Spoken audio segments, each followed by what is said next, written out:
Hello, Avatar fans, and welcome to the next episode of the Avatar Online podcast. This is going to be episode 290 of our regular shows, and we're recording this one on May 10th, 2025. This is the official podcast for the fan site, AvatarTheLastAirbenderOnline.com. I'm going to be your main host, Morgan Airspeed Prime. Joining me on the podcast is Greg2B from the site. What's up, everyone? Excellent. So, fun fact about this podcast, this is our first non-Skype recorded podcast. Every other podcast across the 13 years we've done this has been done through Skype, but Skype shut down, I think, like 5 days ago, so we have switched over to using Discord. So if there are any maybe slight audio things, it is just us getting used to some of the audio nuances on Discord. But otherwise, the podcast continues as usual down one Skype. But yeah, we are here. We have some episodes to review. That will be the second half of the show. We're going to be reviewing K303 The Earth Queen, K304 In Harm's Way, and our Avatar episode for this week is going to be 217 Lake Laogai. But first up, we have some news to go through. There's actually been quite a bit, some of it quite interesting, but we'll start off with this one. It's the most recent piece of news, and probably the most maybe relevant for coming up soon, and that is that the Kickstarter for Voyage of the Unity finally has a date. After months and months and months of waiting, it's felt like a year since we maybe first found out that this was a thing. Finally going to be happening here. May 20th is when the Kickstarter is going to launch. The Kickstarter will then end on June 19th, so it's basically a month it's going to be up for. And yeah, the Voyage of the Unity, of course, it's the new Avatar Legends RPG book. Basically, it's a set, but it's equivalent to like an adventure guide in terms of the content that we're getting.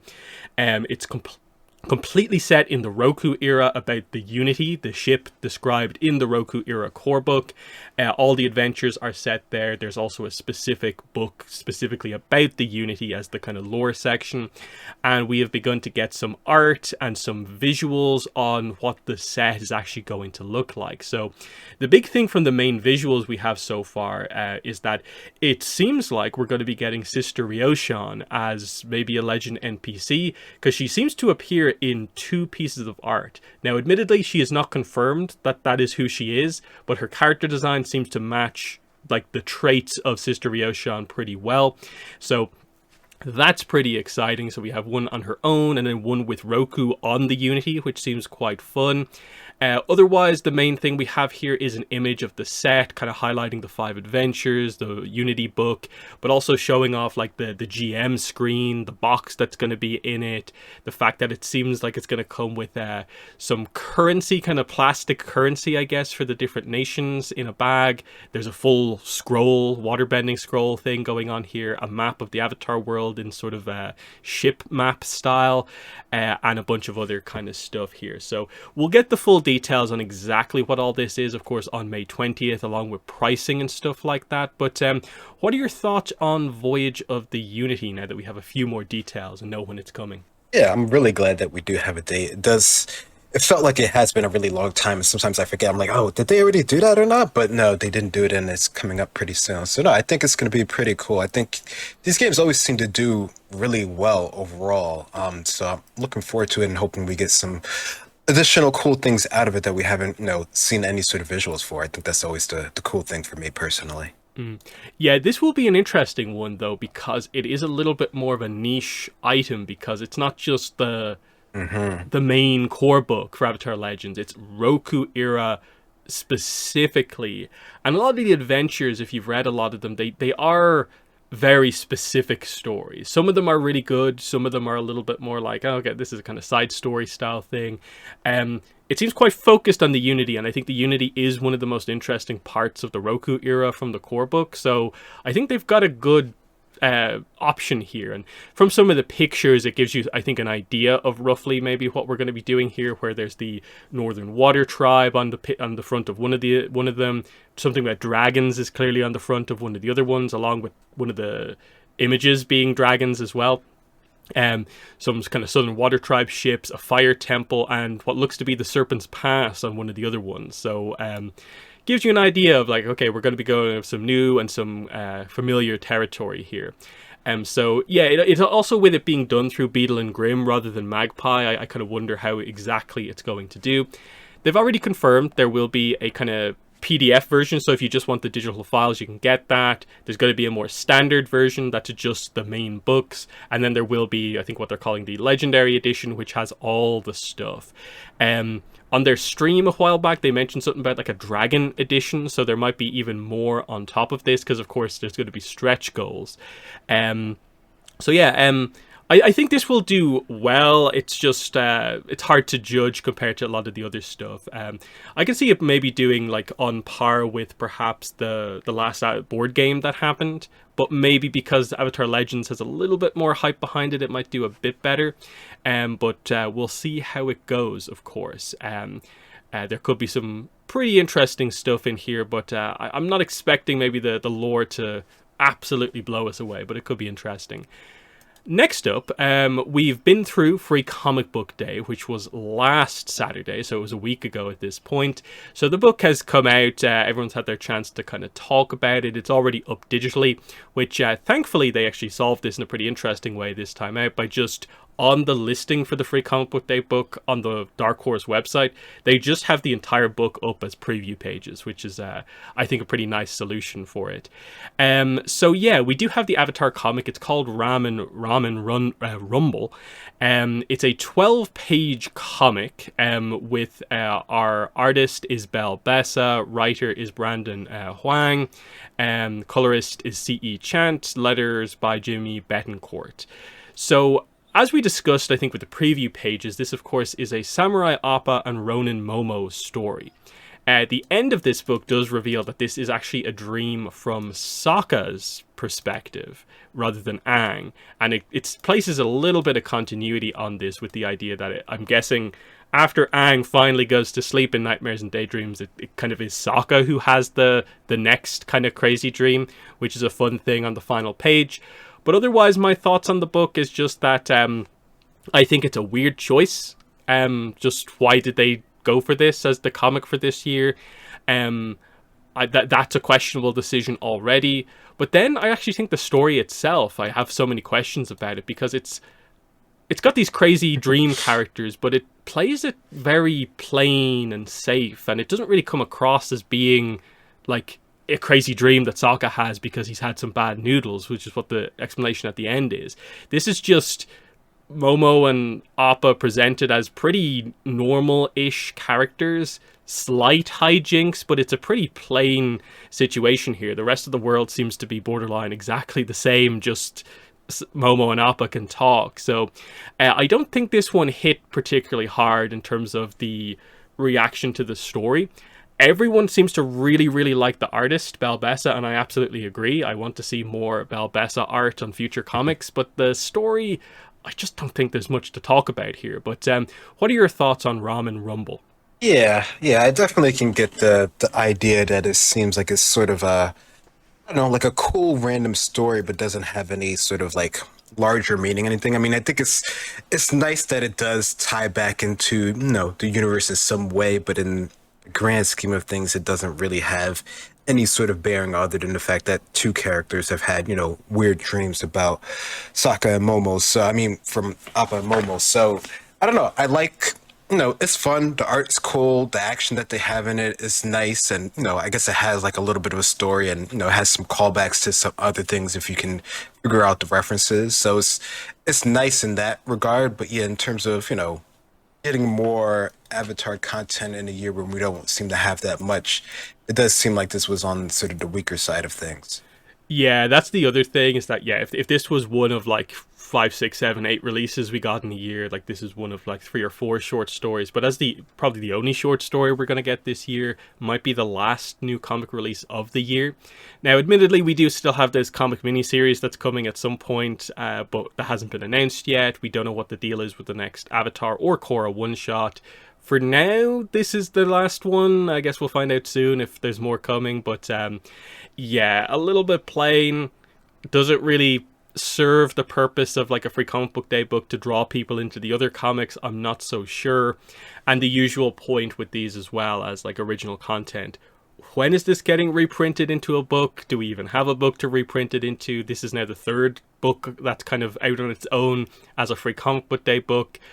I assume a short story collection is happening at some point, but when is the real question. So yeah, with the free comic book day book out of the way, we'll move into the next thing, which is also publishing related, and that is the Kyoshi novel Ultimate Collector's Edition. So since the last podcast, this kind of came out in like waves. We first heard about just the listing, no information apart from the release date. Then we got the text description giving us a little bit more information. And then just a few days ago, we got the actual image of what the product actually looks like. And I think at each step along the way, this went from amazing to it could still be good to, oh, it's just a pretty standard other edition of the book. I think this is probably one of the most disappointing kind of new, especially fancy releases for a product we've ever seen. Nothing in the way it's described to me comes across as Ultimate Edition. Sure, it's a collector's edition because it's trying to be fancy in its presentation, but it's just everything's the same basically. Like, it's got the same cover as all the other versions of the Kyoshi novels. It's just both books in one. Rise of Kyoshi cover on the front, Shadow of Kyoshi cover on the back. It is in a slipcase, but the slipcase is just black and gold with cutouts for Kyoshi's face, and they don't even seem to line up super well with the cover image underneath, so very plain. And then the only other description about what's sort of deluxe about it is just, yeah, it's got the cloth slipcase, cuts in the slipcase to reveal art underneath, stained edges, and a ribbon bookmark. There is no description whatsoever about if there's extra content in the book. Like, does this have the Barnes & Noble exclusive edition content? Does it have the little booklet that came in the box set of just the two separate books on their own?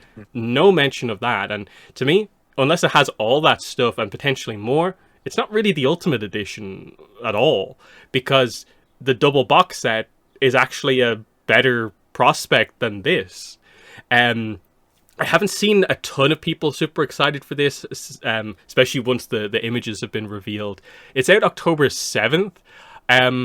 Certainly, I guess, for people who don't have a physical copy of the books, getting into them, it might be a nice way to do it, just to have it all in one book. But apart from that usual kind of use case, not really appealing, I think, to Kyoshi fans who want another copy of the book. But what are your thoughts on this, the Ultimate Collector's Edition for the Kyoshi novel? Yeah, I don't know. That seems like that's a little bit too much of high praise for what we're seeing here. I mean, I don't know. I think it's always good that they, put them in other formats so other people can get them in, especially if you like the hardcover feel of books. I think that's always like a cool thing to go for, especially, after a while, if you've only like read the e-version and you want to get a good copy of it. So, it could be worth it for that. But in terms of it sort of like standing out compared to a lot of the other ones, yeah, it doesn't really, I don't know. It's interesting. It doesn't really speak that much to me personally, at least. Maybe because it is so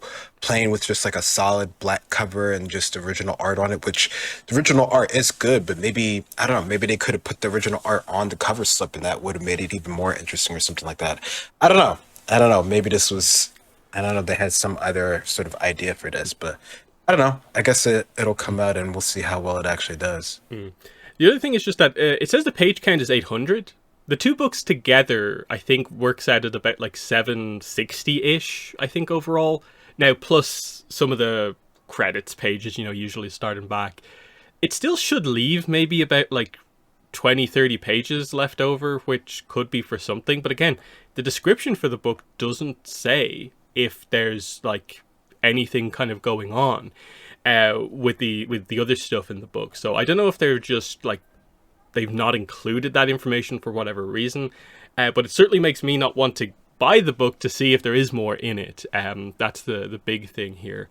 But that's that. We'll move on then to some soundtrack concert information. So since the last podcast, what the kind of big announcement to a certain degree was the announcement of sort of the new wave of concert dates, which they actually subtitled as the 20th anniversary edition effectively of the concert. So dates for like America, Europe and stuff like that. there's not really much of an explanation about what's different about it. I get the impression the visuals, the kind of video edit is maybe slightly different. They might be doing it on slightly larger screens.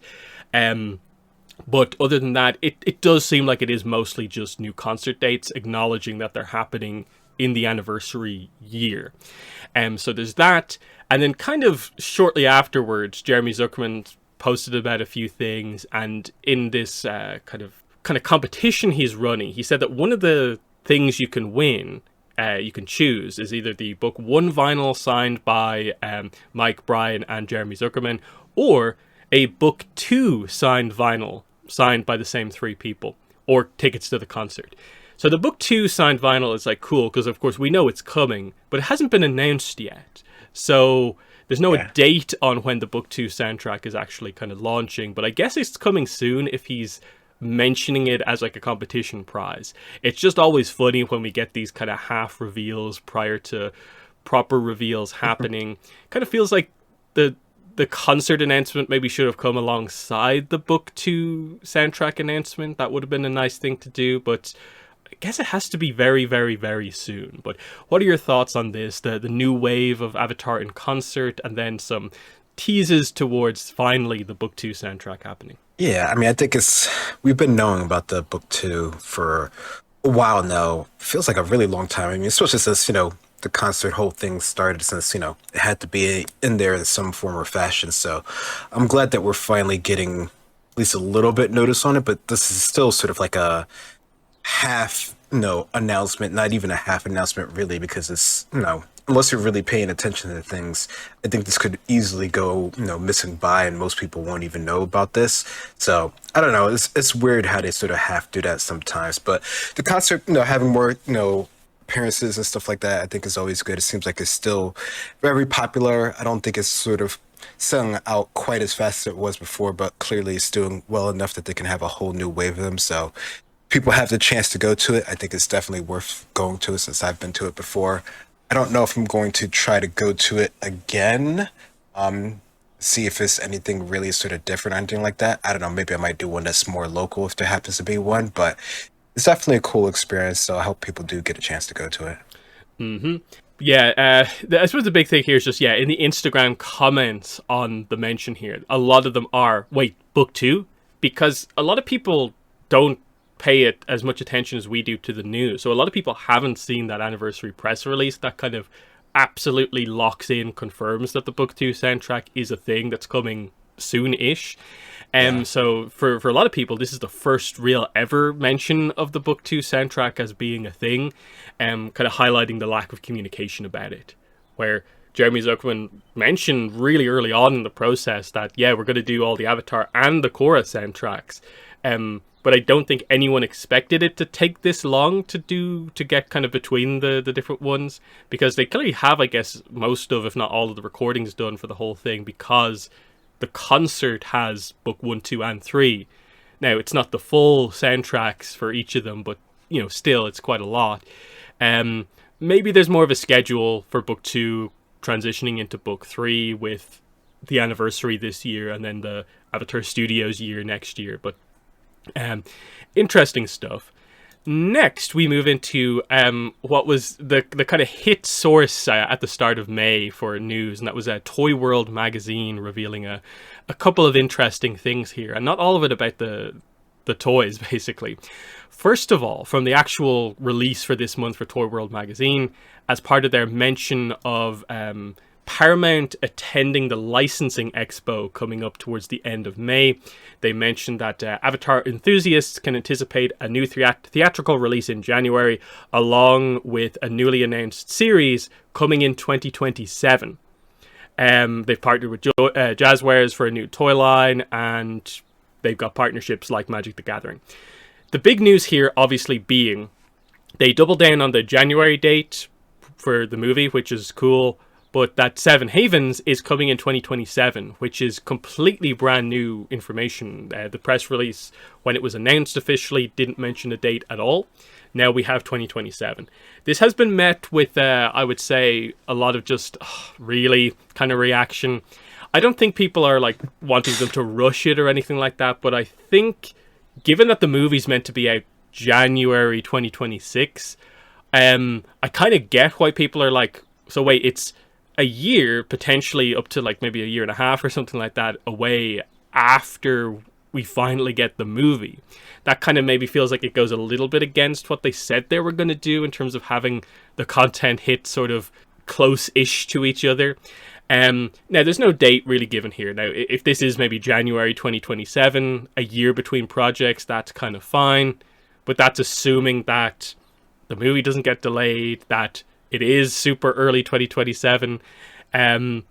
This is where just they need to get more official information out about this to get people in the mindset of what is actually the schedule for this. But what are your thoughts on this? Toy World magazine revealing the release year for Seven Havens. Yeah, I mean, first of all, I don't know. It's always weird and funny that we get this sort of information from places where we would never really expect it. Like, not any sort of like e-news announcement or anything like that, or a comic book world resource or something like that. It's like a magazine that, unless you're really paying attention to, like, I don't know if there's any way you would really sort of notice that. But the idea of it coming out in 2027, I mean, things do take time, so I guess it wouldn't be so crazy that it would take longer to come out. But yeah, like you're saying, it does feel like, we were thinking things were going to like hit all at once and there's going to be a lot of stuff and we were going to be like just sort of deluge with all this new Avatar content, whereas here we're seeing that it's going to be, potentially spaced out a bit more. Which, might not be the worst thing, but it definitely doesn't feel sort of like on brand of what they were, trying to go for, which, who knows what sort of happened in the production of things and how things are going. And, it could also just be because, we got a lot of unofficial information on the TV series, even more so than we sort of know about the movie, really early on. And that sort of has, definitely colored our perceptions of things as well. So, I don't know. This seems like it's definitely double-edged that we sort of got all of that other information unofficially so early, and that sort of maybe forced some things to come out a bit sooner than they were ready for, which is just sort of par for the course of how things have been going in this franchise overall. So I don't know. I mean, no, I'm sure it'll be good when it does come out, but that is sort of an extended period of time since we're, almost, halfway through this year as well. Yeah, it's funny because at the same time, like, it's weird that we got this from Toy World magazine. I think it also makes sense because we are building up to a big Avatar toy line for the first time in quite a while. Like, this isn't just, McFarlane have the license. This is multiple lines of toys. They're actually committing to it being big. This is the backed by Paramount toy line as well. So I think it does sort of make sense that they're clarifying in sort of press release content about the toy line officially, that especially ahead of like a licensing expo, that hey, if you get on board with Avatar licensing, it's the 20th anniversary for Avatar, but also next year we've got a movie, and then the year after that we've got a series, like Avatar's coming back. They kind of want to start to get that stuff going, and it would be weird to keep people in the dark about some of that kind of core information. So it makes sense as something that's happening soon-ish that they are actually clarifying release date stuff around the toy line, because in the second bit of Toy World magazine information, they released a supplement going over stuff. I think it was related to like Toy Master or something like that. There's a Jazzwares section, and when you get to the section on Avatar, it mentions joining forces with Paramount, Jazzwares has created a top-of-the-line toy range for Nickelodeon's Avatar The Last Airbender, featuring collector-focused action figures and plush, all toys inspired by the iconic animated series. First collections launch in autumn/winter, with more to come in 2026 following the launch of the upcoming animated film. So it clarifies the release date for this, because I think we had previous stuff saying summer. Now they're saying actually the toy line will launch autumn/winter, and then sort of a wave 2 style situation will happen in 2026 post movie. And we know, based on an interview again from before, they said movie stuff is going to be a part of the toy line, and I assume Seven Havens will come into the toy line as well when it launches. So we kind of discussed this when we saw the initial kind of pictures of the packaging. They're using Avatar Legends, so it looks like that packaging probably will be flexible to just change the show title, and they can kind of change the colors a bit, and everything can just be part of this specific set line. And that's good to know in terms of like the toy line is happening, like these figures are being produced and they can't overly delay things at this point, so stuff has to begin to get locked in now that the toy line and the toys are real, because they don't want places holding on to these toys for months and months and months until specific reveals happen. Otherwise we get into leaks from toys situation, which I assume they don't want to happen.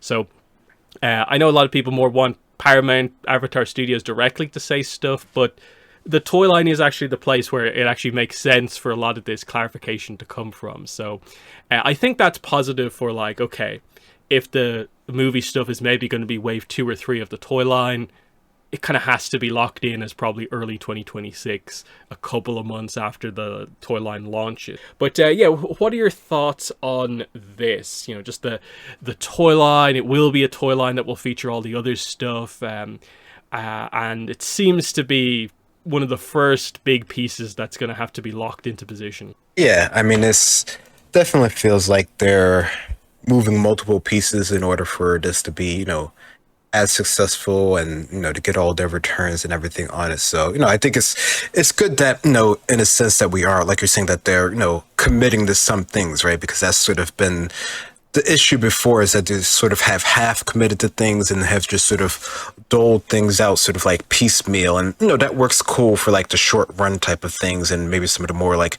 exclusive things. But if you're, really trying to push the whole brand and everything forward for, future generations and stuff like that, then they do need to, at some point, at least, start to commit to some things, which it seems like they're at least going to have like the initial push of things. So no, I'm glad that they're going with that, and it seems like that's going to at least be some, I guess, motivative forces to sort of push things through and hopefully make them as good as they can be.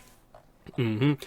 Other than that, we're still waiting on updates to stuff like what we discussed last week. The idea that, Annecy, Paramount was meant to be at Annecy, then that information got removed. It still hasn't been like re-added back, but hasn't even been announced yet. So that's really up in the air. That's still a very odd thing that happened. So are we still excited for Annecy? I have no idea what the situation is, but it's still well over a month away, like a full month away. And by the time we get there, we're in the build-up to San Diego Comic-Con, which we know there is going to be Avatar stuff at it. They haven't announced it yet in terms of like, how big are we going with this? Is it just publishing panel again, or are we going fully in Avatar Studios? Kind of feels like they might have to do that, just because it kind of feel weird if they don't do a Comic-Con ahead of stuff actually launching. But we have to wait and see all that stuff happen. But yeah, it just feel a little slow right now, where we're just waiting for like announcements and stuff to hit.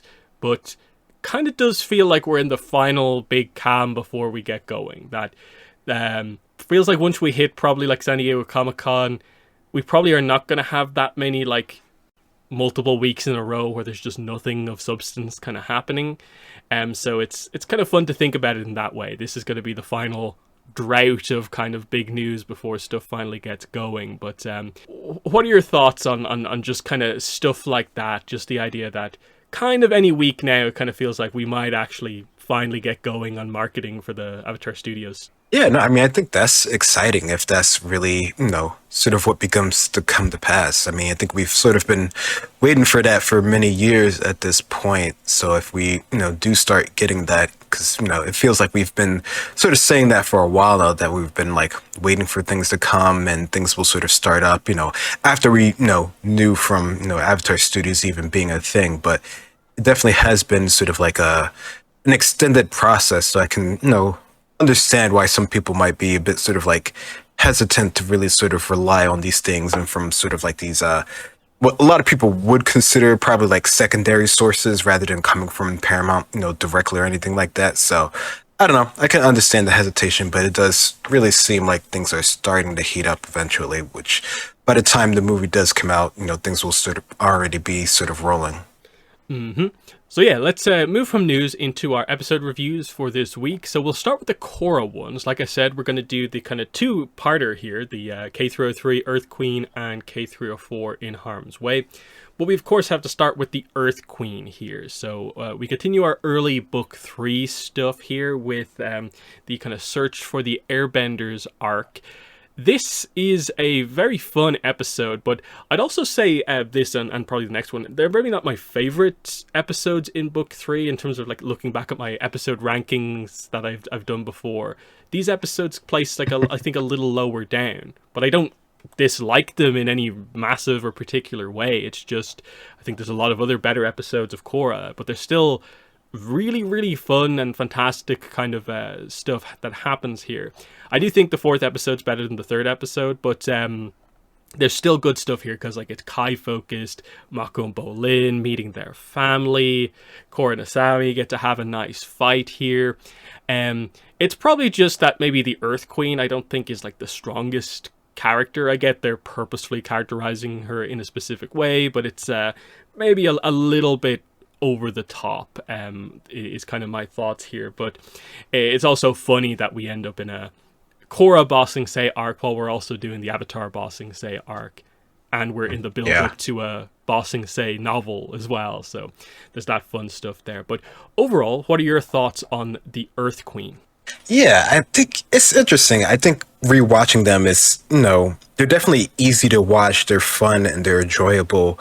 But yeah, it definitely does feel like in terms of like the grand schemes of things, even just sort of like within this book itself, like they're not really sort of like the big sort of plot point other than the fact that, we have been talking about getting more airbenders and we do get to see them and, we finally get a whole group of them to sort of jump on board because of sort of what's happened to them in the past. So I like, the overall themes of both of these episodes and getting, our new set of, airbenders together and how they sort of can work together by the end of the 2nd episode. But yeah, I think some of it does feel like it's a little bit, I don't know, which is funny because this is like the Earth Queen and she's like doing all this shady stuff behind the scenes, so you would think it would feel more sort of like, I guess, impactful, but it doesn't quite come across that way, especially with sort of the B plot here with all the other sort of Red Lotus characters sort of doing their own things. Like that also sort of takes a little bit of a precedence away from the Earth Queen and her antics here, which admittedly, like you're saying, are sort of over the top and done purposeful so that, when things do come to pass with her, we don't really sort of feel quite sort of as bad for her as we might have, otherwise. So yeah, but there definitely is a lot going on. And it is interesting to compare it to sort of, Aang's arc in the Earth Kingdom and sort of how he had to deal with things there and how, unfortunately, some things haven't seemed to have changed in, 1 or 2 generations going on here. Although we do know after this a lot does change. Yep, this is like 3 eras in a row of the Dai Li up to no good.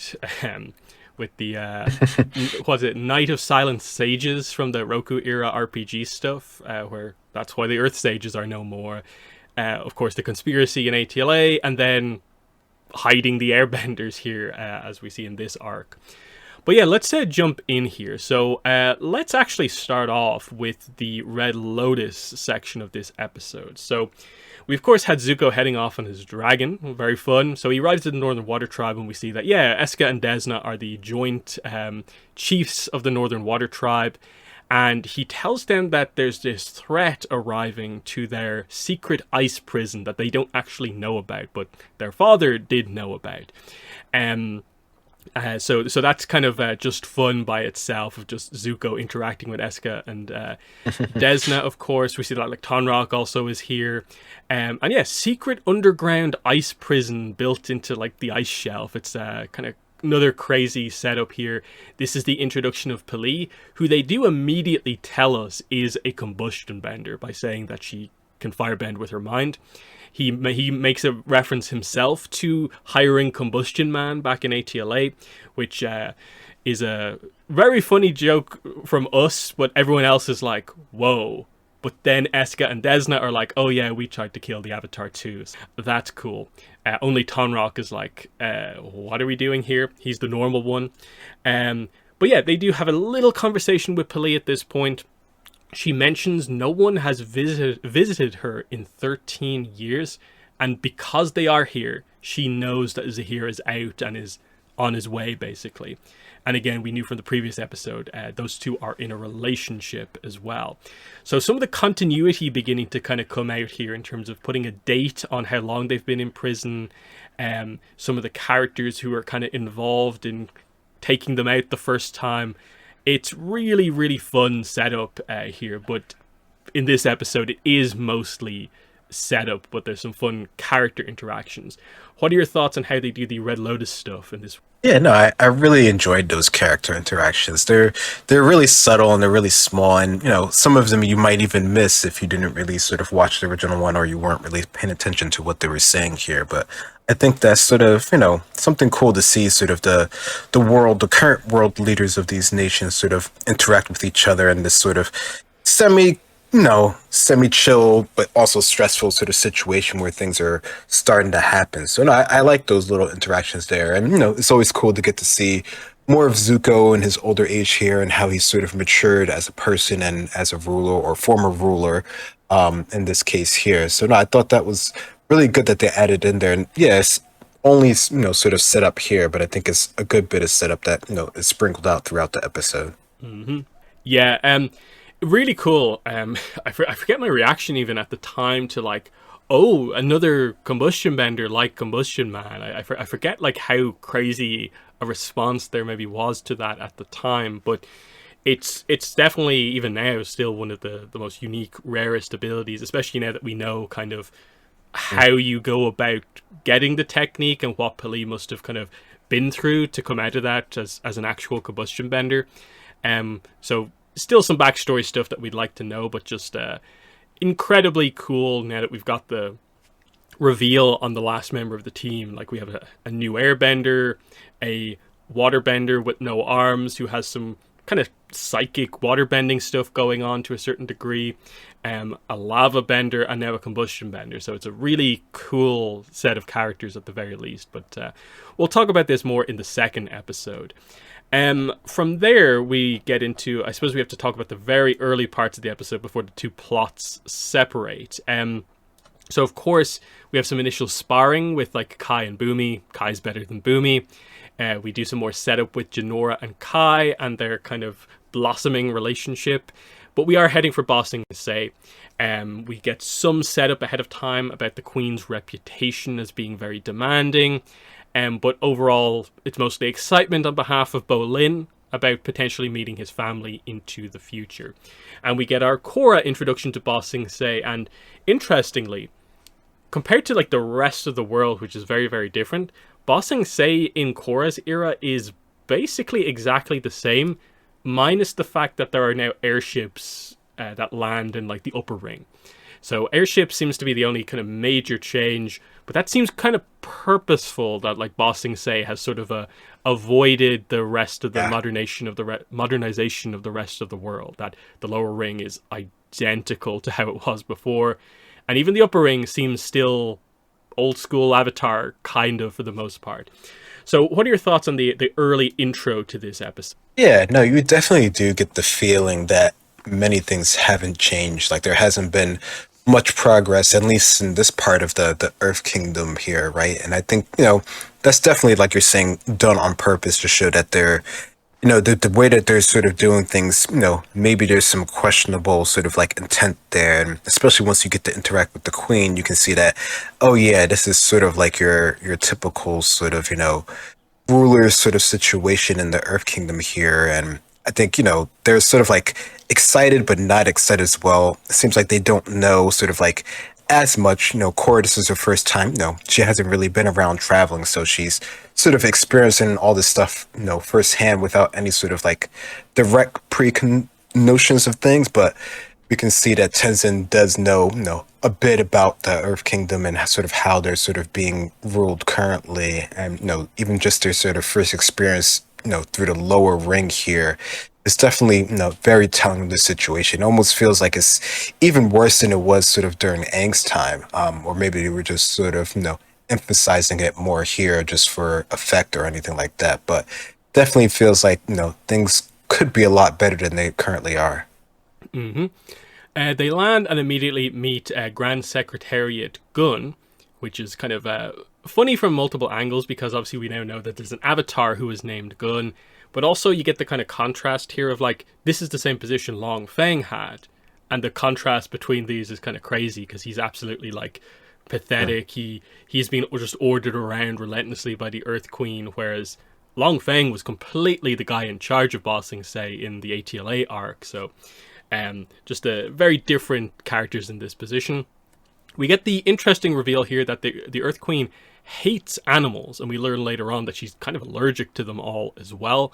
And then I think in quite a few episodes' time, we'll learn one very brutal fact about her with animals that are related to her family as well. So very interesting character trait to give her.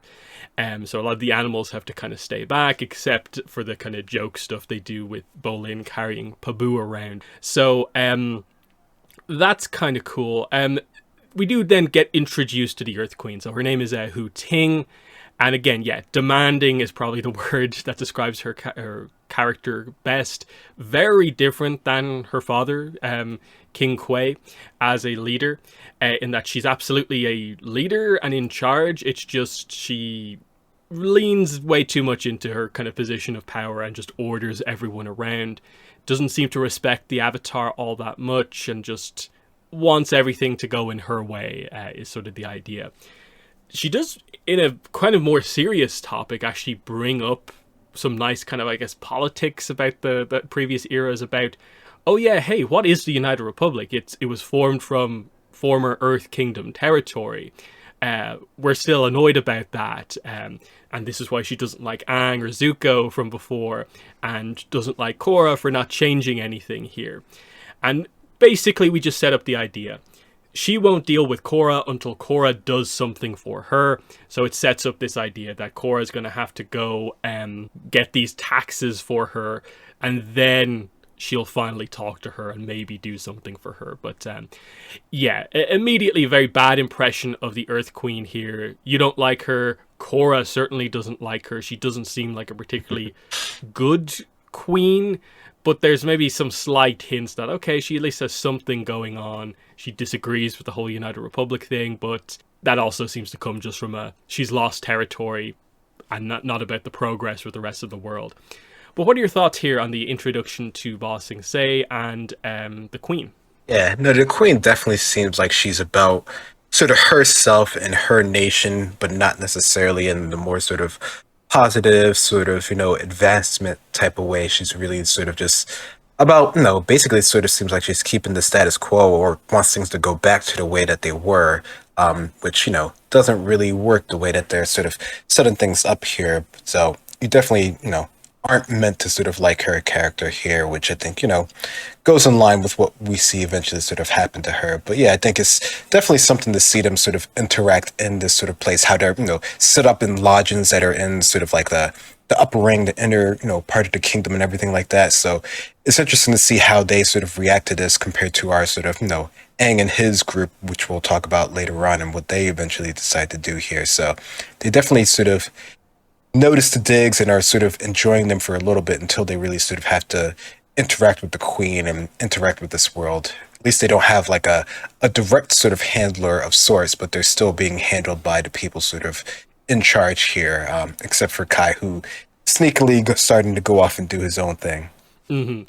Yeah, no Judies here, but I suppose they seem to give Gun the kind of Judy role as well. So yeah, we'll follow the Korra Asami arc here. So those two get paired up here to take the airship to go to this kind of village to get the tax money.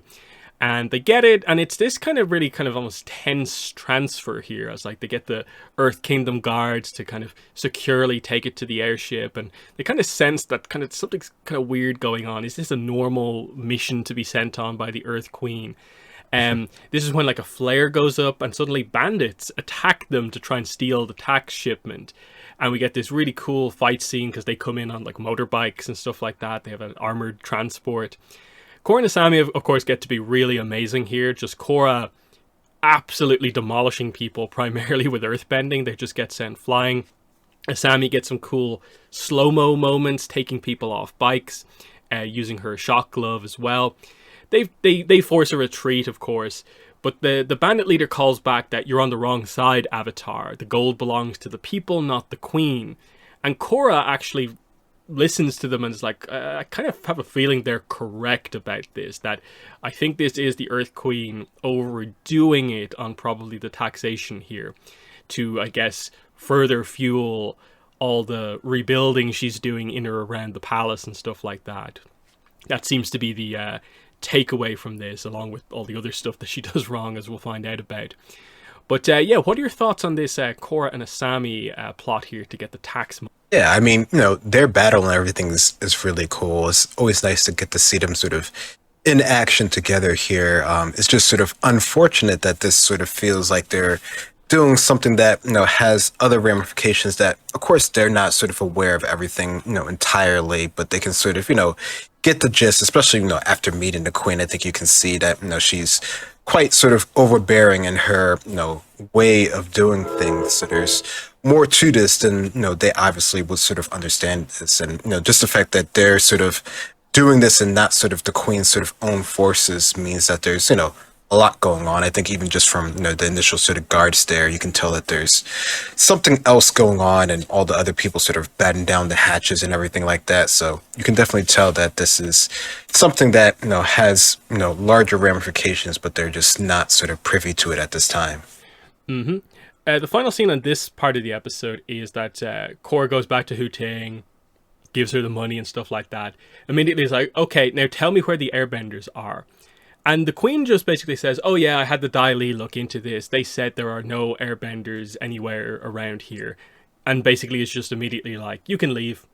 And Korra kind of knows she's just been absolutely used here. She knows the queen actually has information on the airbenders, but what can she do in this situation, really? So she's angry, she nearly blows up, but she kind of forces herself to leave. But she's going to stick around here and figure out what's actually going on. That's the takeaway here. She immediately is annoyed enough by the queen that she wants to investigate what's going on here. So, leaning a little bit more into the overarching plot of Book 3, it's meant to highlight the idea that this is Korra with a particularly bad relationship with a world leader, that she really hates this person.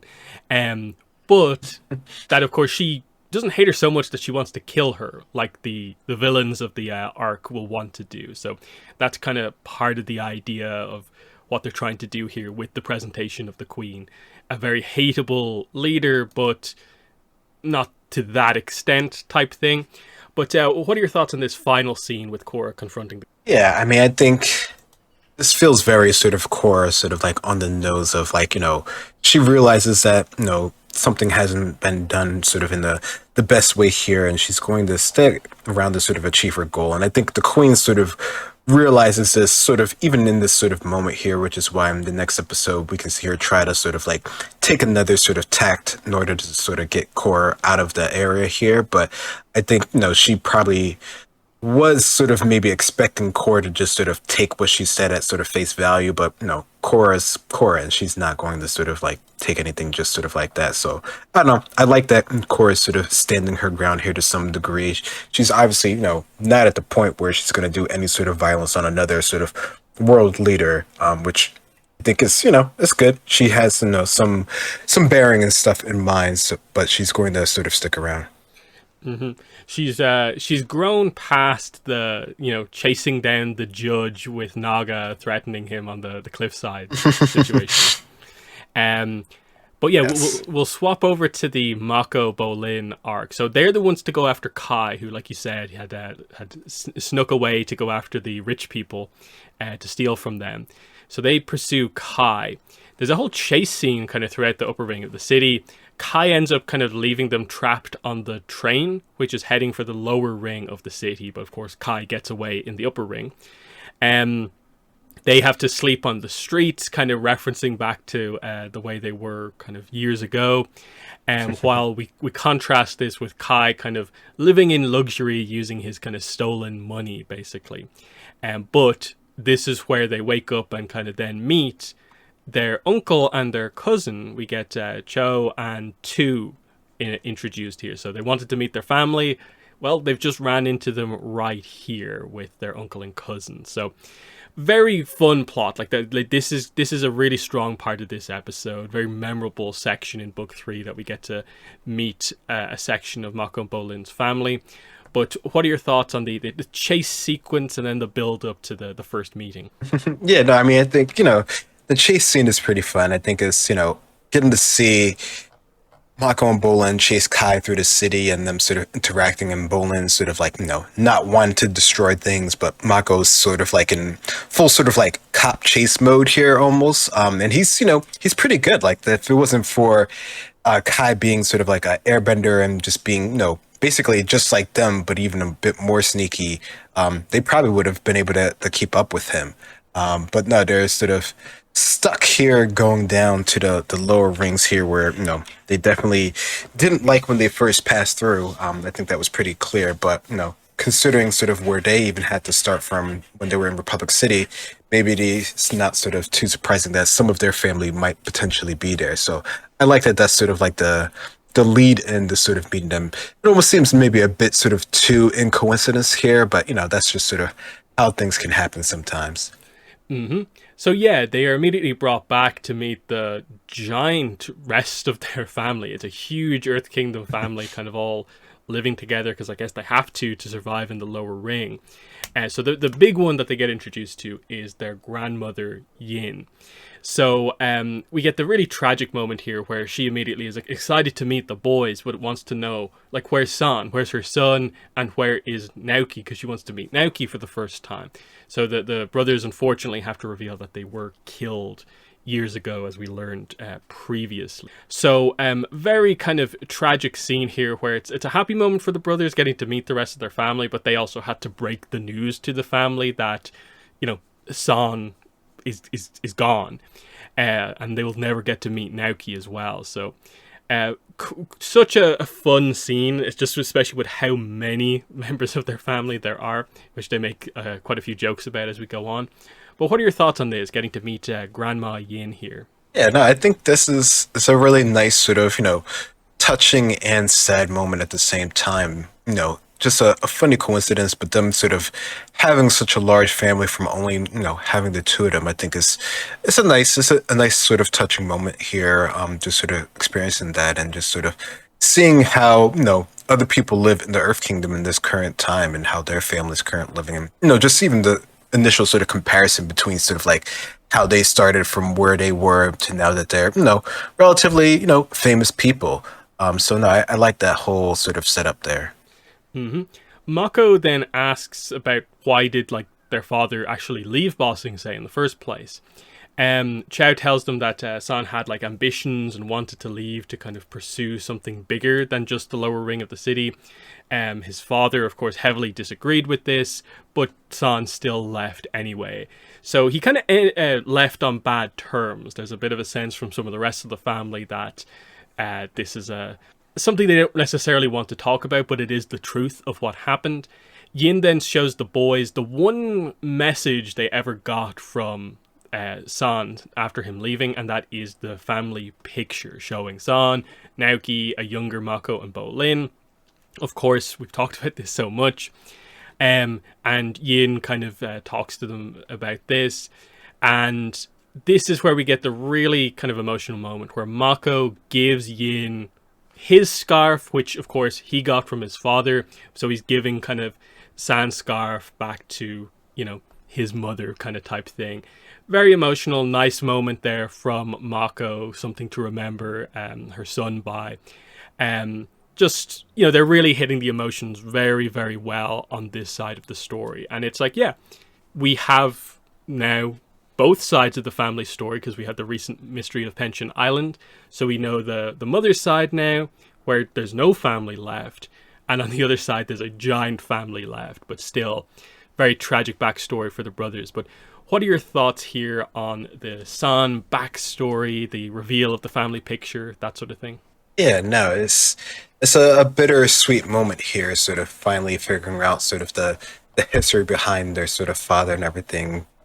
I think that's, they do a good job of sort of breaking that down here and sort of explaining sort of what he wanted to do for his life, and how he, their family was a really sort of nice unit before some tragedy struck them. So no, I thought this was a really sort of touching moment, and it's nice how this even sort of comes back to play sort of later on in later episodes as well. So I thought this was really good how they sort of set up their new family unit here.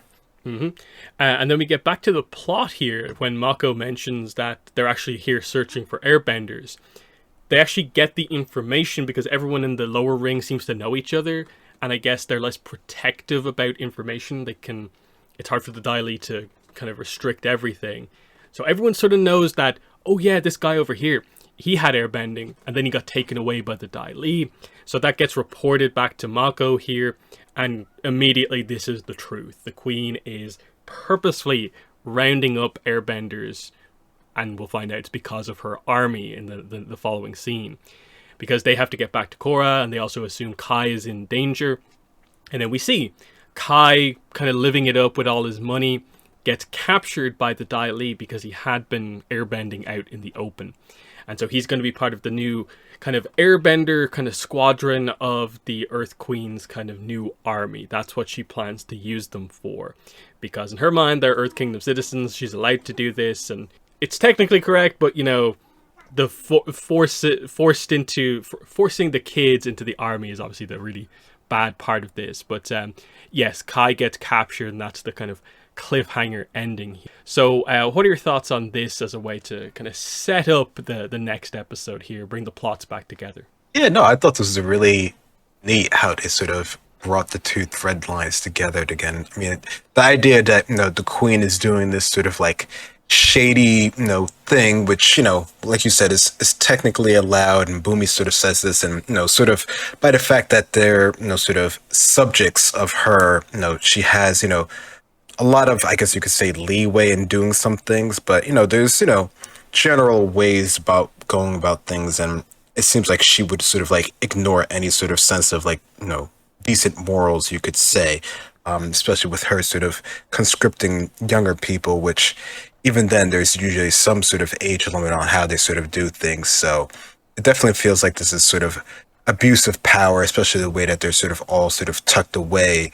We're in a location that we currently don't know about. But yeah, I think this is, I don't know, it definitely makes it a lot more interesting, and just sort of harkens back to the old way of, just the Earth Kingdom doing things that, are not on the up and up. So yeah, that is 303, The Earth Queen, and we'll jump straight into K304 In Harm's Way, which I do think is the stronger episode. Like it helps that it's like a two-parter, and this is where more of the kind of action happens. You get the big fight on the Red Lotus arc side of things, but you also get like Jinora steps into the spotlight a little bit more. She gets to shine. They highlight her relationship with Kai a bit more here, but also like Lin being kind of reintroduced here. Some of the truth about the situation surrounding the Red Lotus. Why were they kidnapped in the first? Why did they try to kidnap Korra? That's a massive reveal. And who fought them in the first place. There's some cool lore stuff in that sense. And then, of course, like Korra standing up to the Queen at the end, and that this season she's incredibly committed to doing everything she can to facilitate the new Air Nation being a thing. So I really like this episode. I still think maybe this arc is not maybe the strongest part of the book, but it's a really good way to resolve it overall. But your overall thoughts on In Harm's Way?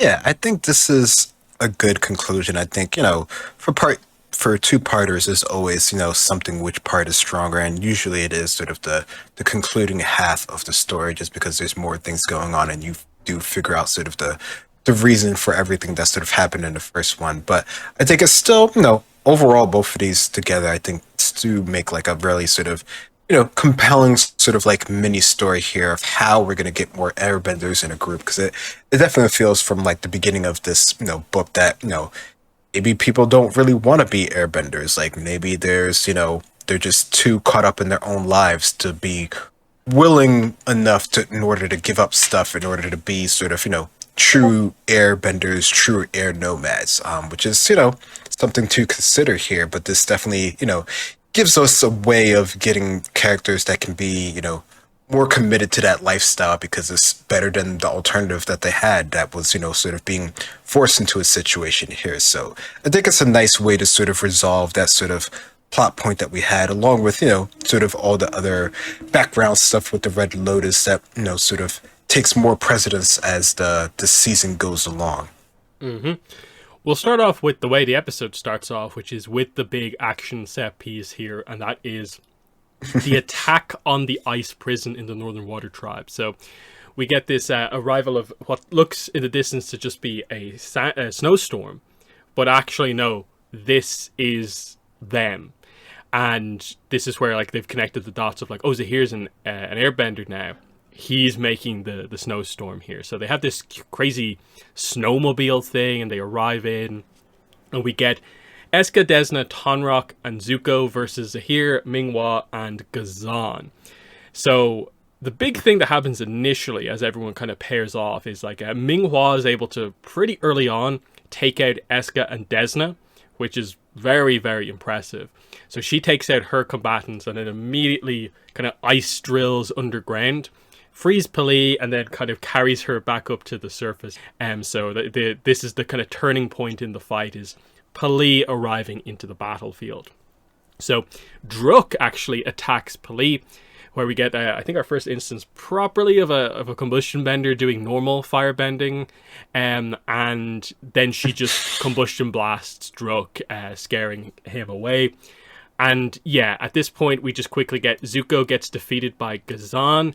Not a super impressive showing from Zuko, but I guess the portrayal of Zuko here is definitely that like he's past his best. His age actually does impact him, and that's kind of the idea here. And so yeah, everyone kind of ends up getting kind of taken out here. The Red Lotus move to escape. No one's been killed, but they were pretty badly defeated here in the end. And yeah, we end with the scene of Pali and Zahir kissing as the Red Lotus group is back together, but actually now more powerful because Zahir is an airbender.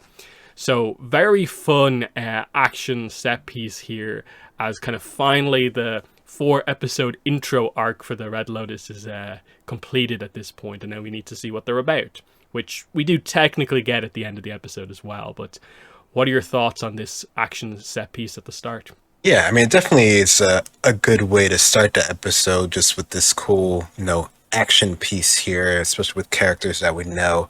But yeah, I don't know. It feels sometimes, looking at it now, it's like maybe you should have had more people, since you were sort of like, I don't know, it felt like they did a pretty good job, I think, to us of like sort of like hyping up these characters and making us understand that they were, individually, almost sort of like unparalleled, and then together, even before when, Zahir wasn't an airbender, were, almost sort of nigh unstoppable. So I don't know, maybe they should have taken more precautions here, especially since, we consider, Zuko to be sort of a bit past sort of his prime action, I guess, age, which is unfortunate. I remember a lot of people sort of commenting about that originally, how, it felt kind of bad that Zuko was taken down sort of so quickly at this point here, and, trying to configure his age and everything like that. But overall, I think the scene is cool. It shows off their abilities. It sets them up to be really strong. All the characters that were here sort of trying to defend it were, already sort of considered pretty strong. So it just, puts them on a whole nother level here. Yeah, the only issue, I suppose, is that, like, technically they're all world leaders here. Why didn't they kind of kill them if that's the aim? Like, you had, like, Zuko, former world leader, still in a high up position, I guess, with the Order of the White Lotus, which is still kind of up in the air about, like, how connected he is necessarily. But yeah, you had the 2 Northern Water Tribe chiefs, you had the Southern chief there. Why didn't they finish the job? I guess they did just want to get out with everyone there, but they kind of had them completely covered. Like, there wasn't really any risk, unless they were worried like Druk was going to come back and do something. But police seem to handle Druk as well, so that's interesting. But yeah, we'll move on to the rest of the episode here. So Yeah, Mako Bolin's family get them some passports, so this gets them back to the upper ring. They kind of meet up with Korra and Asami after a kind of sparring sequence between the two, where we once again get across how frustrated Korra is at the situation with the Queen for lying and kind of using her. So yeah, this is the confirmation. Mako Bolin, of course, revealed that yeah, the Earth Queen has the Airbenders. If she's been doing this in the lower ring, she's been doing this everywhere. She has full on been lying to you about absolutely everything. So this is then when the Queen arrives and gives them basically a false Airbender report to basically get them to leave. There's a scene here where she starts sneezing because of Pabu being nearby, which is kind of fun. But Korra just kind of highlights that, yeah, we're going to stay an extra night to sort some stuff out. Asami covers, saying that the airship engines need some work. And yeah, Jinora also points out that probably Kai has been taken in all of this as well, if that's the case. So a lot of just the details coming together here to confirm at this point that they are against the Earth Queen. The Earth Queen is working directly against them. They are going to have to do something to get the Airbenders out. This sets up the action quite well for the rest of the episode. But what are your thoughts on, I suppose, the plot's all coming back together here, this sequence? Yeah, no, I think this is an excellent sort of setup here. I mean, I think, it's funny to see the queen sort of try to sort of get them to do what she wants them to do, but no, it's really sort of not working here. And the group works well together. I think that's, something that we've always seen from our avatar group around here, is that they're able to sort of think quickly on their feet and figure out the situation here. But no, it's funny. Bolin's sort of antics are always sort of like, funny to sort of see him here and Michael sort of translating it. I think that's, it's a good 1-2 of how they sort of have been, setting up their characters and interacting with each other here. So no, I think this is a good one. Mm-hmm. This is where we get the setup for how are they going to locate where they are. Mako points out, hey, what about Lake Laogai? And everyone's just like, how could you know that? And he's like, I read. He's been reading Janora's books. Janora kind of backs him up here, which I do like. And so she uses her spiritual technique. She actually reveals that she still can use fundamentally the technique she used at the end of book 2, just not as powerfully, to project her spirit to different places. So she projects her spirit down to the tunnels kind of underneath where Lake Laogai is, the Dai Li base. But it's flooded, it's not in use, they're not there. So what do we do next? Then we get the kind of switch up here of Korra being like, hey, you connected to me because we're kind of spirit guide and, that sort of idea. Why don't you use your connection to Kai to find him? And Tenzin's like, what connection? Which is a fun little moment. But she is able to eventually use this to find Kai. There's a few scenes that happen in kind of the middle of this, but I want to focus on this Jinora stuff here, which is, hey, this is Janora's kind of special technique. Ultimately, this is the technique that earns her arrow tattoos at the end of the book. Is this technique, which she reveals is spirituality. It's an airbending technique with spirituality thrown in, not the other way around. So that's very cool to kind of see the idea that I guess most people, if they're spiritual enough, can separate their spirit from their body, but because I guess of airbending, she can kind of move it around a little bit more. As we see, she's able to project it on the spot to specific places, but then go up and down basically through the ground as well, which is makes it very useful. But yeah, what are your thoughts on this, the return of her kind of book 2 technique here in book 3? Yeah, no, I remember this being really cool that she has this, unique ability that she has sort of, perfected. Like she had, some hints on, sort of how to get it started, but it's really sort of, coming to its own, and it can be used in this sort of creative way. This sort of, reconnaissance position tool. And that's, it's cool just to get to see sort of Lake Laogai as it is now, considering that we get to see, when we consider the next episode, we'll talk about how it used to be. So to get to see how it's changed over time and, how, it didn't quite survive its previous sort of era is really neat to see here. Mm-hmm. There's actually a line I want to highlight here. When they find out that the Dai Li base is not where it is, Jinora comes up with some suggestions and kind of reveals some of the kind of situation with Ba Sing Se, talking about the ancient sewer system underneath the lower ring. What about like the old catacombs of like old Ba Sing Se, kind of like in the upper ring, when it was like a underground city, or the tunnels linking the rings together. And I'm kind of thinking ahead of the Jin novel, that like, are we going to see some of this stuff in action as maybe how she moves between the rings? Because I don't think the sewer system we've ever really dealt with, or the tunnels between the rings. That might be where some of the black market stuff happens. Obviously, old Ba Sing Se we have seen before. That's the Crystal Catacombs in the Book 2 finale. Yeah. But it was just cool to get some of that stuff, because they... surprisingly, like we don't know every aspect of Ba Sing Se, even though we've been here quite a bit. But any thoughts on this interesting lore line from Jinora?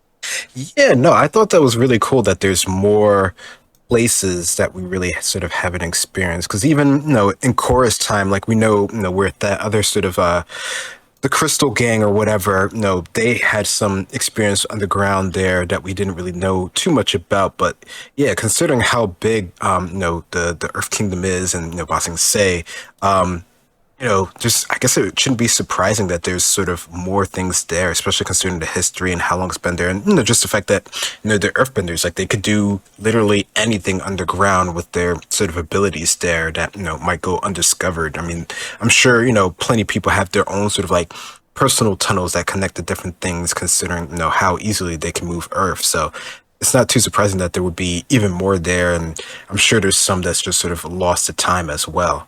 So no, I thought that's really cool. Mm-hmm. So yeah, in the middle of all this happening, we do kind of cover what's happening with Kai. So we see that the training to be in the kind of airbender army is being conducted by these kind of Dai Li agents, and they're doing kind of harsh training where they have them kind of airbend at each other. Kai kind of connects with one of the other trainees. He's not as good, so Kai kind of takes it easy on him, protects him a little bit, but this just serves to get Kai into more and more trouble. And Kai, of course, constantly wants to rebel, so eventually he gets put in the kind of hold after he, kind of almost goads the trainer into kind of chucking more at him. He kind of airbends at him directly. And this is where we set up the idea that in the hold, this is where Jinora is then able to actually appear directly in front of Kai, because otherwise I guess she probably would have been visible to everyone. It's kind of unclear if she can, maybe like other spirits, like just make herself only visible to specific people or not. But either way, she does it in kind of private here. She seems to kind of highlight that they both need to keep their voices down.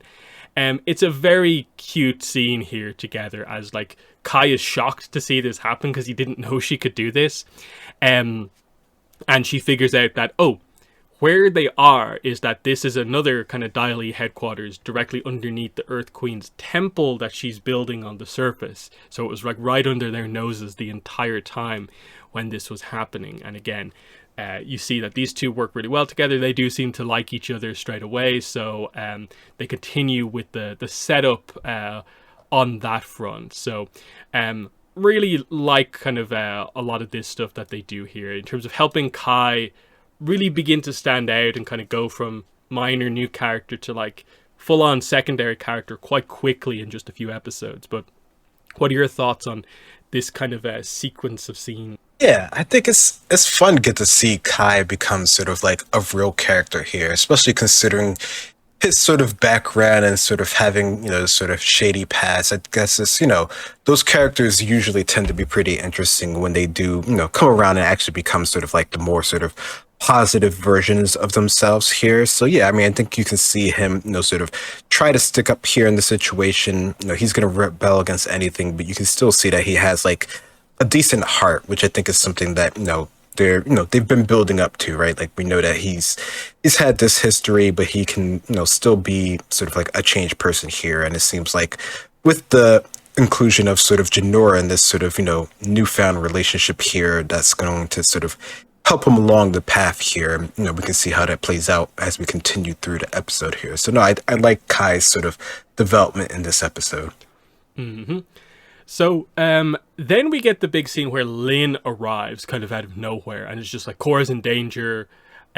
She just talks openly about stuff in front of Korra, and Korra's like, wait, who are you talking about? What happened to me in the past?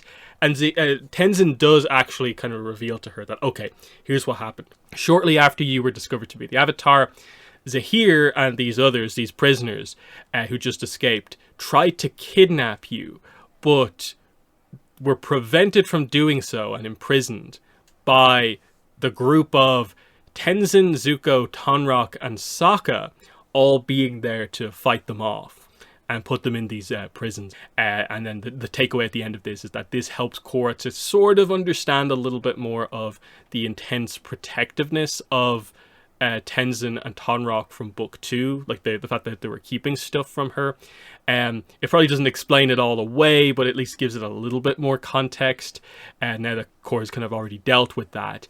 But this is a kind of huge reveal here. It's probably the biggest tease in terms of like a fight they say that happened that like we really would like to see, because that's Tenzin, Zuko, Tonraq, and Sokka against Zahir, Pali, Ghazan, and Ming-Hua, but Zahir was a non-bender at the time.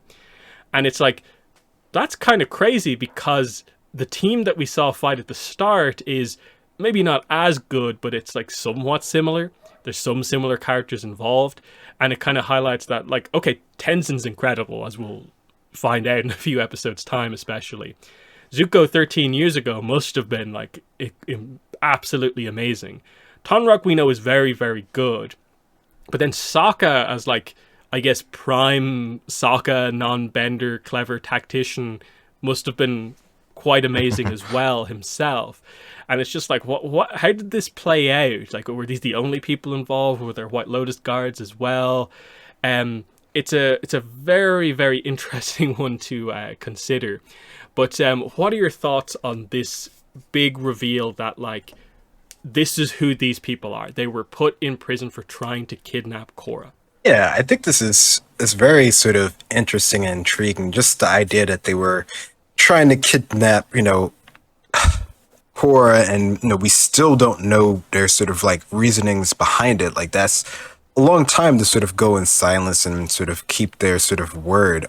Especially considering they're all sort of like separated from each other. So that that's a lot of commitment there, and the fact that there is a reason behind sort of Korra's sort of upbringing, I think adds more sort of precedence to this whole sort of situation here, which I think, before Korra definitely would have exploded a lot more at this sort of revelation, but she's, a little bit more, tamed down from before here, but still is a pretty big sort of bombshell here. And, Korra, regardless, isn't going to sort of like, do anything until she's, able to accomplish her sort of mission here, which I like that, Len's sort of like all on board for this, is assuming that she can get Korra out of the area here and someplace more protected here, which, considering their powers and their sort of abilities, I'm not sure any place would have been, more protected than the others, but there's the idea and the thought behind it there that counts. Yeah, that is the big thing. Is just like, is that the best approach? Just like protective custody, kind of fortifying a location that hasn't worked in 4 situations already. But I guess with the Avatar, you probably build up an army and enough people. It's going to be a bit of a challenge, as we sort of see in a few episodes' time in Zaofu. But still, very interesting. And yeah, the Korra big commitment here. This will be continuous across the entire season. She's committing a lot, like in terms of like her own safety, to put the airbenders ahead of everything. Like, this is her mission now that she's been banished from Republic City. She's bringing the Air Nation back at all cost, basically. This is where we then transition into, okay, we're going in underground, we're going to get the airbenders out. They kind of go their kind of slightly kind of separate ways. The brothers in Jinora find Kai. We get the kiss on the cheek moment, which is kind of nice, and Bolin seems to think that this is something big to tell Tenzin. Kai does apologize to the brothers here, which I think is a nice scene, and it's a good thing to do, to just highlight that, to a certain degree, I guess, from his point of view, he wouldn't have blamed them if they didn't come back for him after all the trouble he's put them through. Like, the second or third time, he's kind of breached their trust, but this is a real sense where, like, no, there's a bit of a family dynamic developing at this point where, like, they are in on this together. So nice moment there. The Daily arrive. We get Korra and Tenzin finding the rest of the airbenders, and it all builds up to a big kind of confrontation outside. There's surprisingly maybe not that much action happening. It's a lot of just really quick rapid fire stuff happening, bits and pieces of action, of course. But the big thing up top is the Earth Queen basically kind of telling Korra that I'm kind of fully legal to do what I'm doing here because they're my citizens and I'm allowed to conscript them into my army. By doing this, you are going against me and the Earth Kingdom. Do you want to do that? And Korra basically just says, yes, I do. This is what I have to do. So Korra makes a kind of big, somewhat maybe rash decision, but she knows that this is the right thing to do because the Queen is crazy to a certain degree. So Korra is going to take the airbenders. Still, this is where we get the big kind of action moment of the Dai Li looked like they were about to come in. But suddenly, the united airbenders create this big gust of wind, which holds the Dai Li in place. And this seems to allow most people to kind of escape and get out. There's a little bit of a kind of drama situation as the underground team, Jinora and the brothers, still have to get out. Kai has a bit of a moment where he saves Jinora.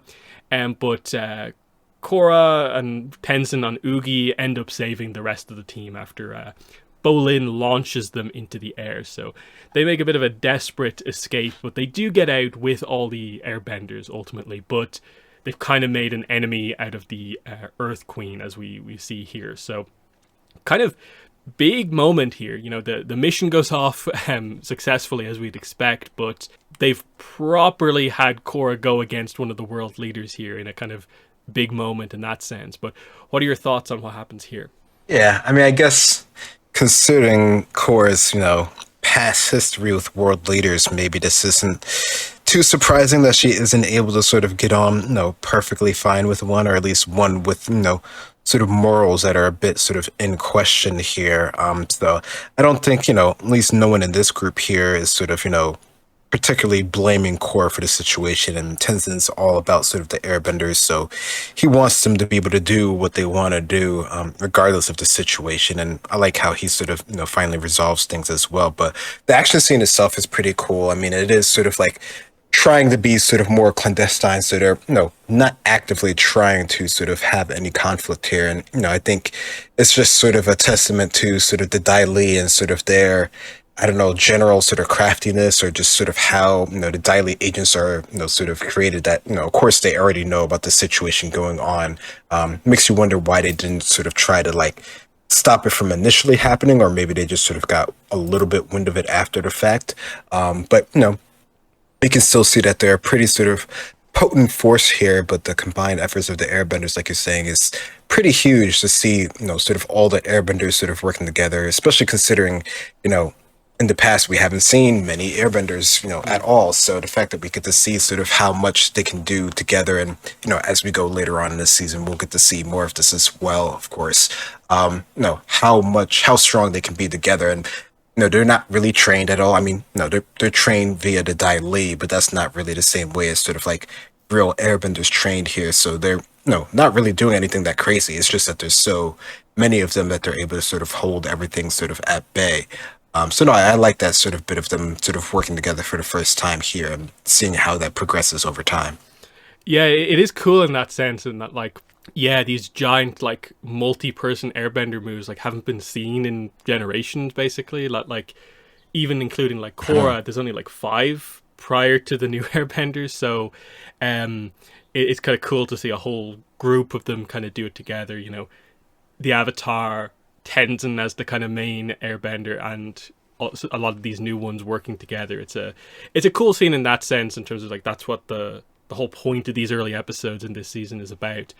But yeah, afterwards everyone gets away. Tenzin talks to the captured airbenders and finally kind of says the right thing. Now, admittedly, I suppose in the position that these people are in, they're more inclined, I think, to join up in the first place, but he doesn't overdo it with the speech to kind of get them to maybe join them. Like, hey, you can join us at the Northern Air Temple, or we can relocate you to kind of wherever you want if you want a kind of more of a normal life.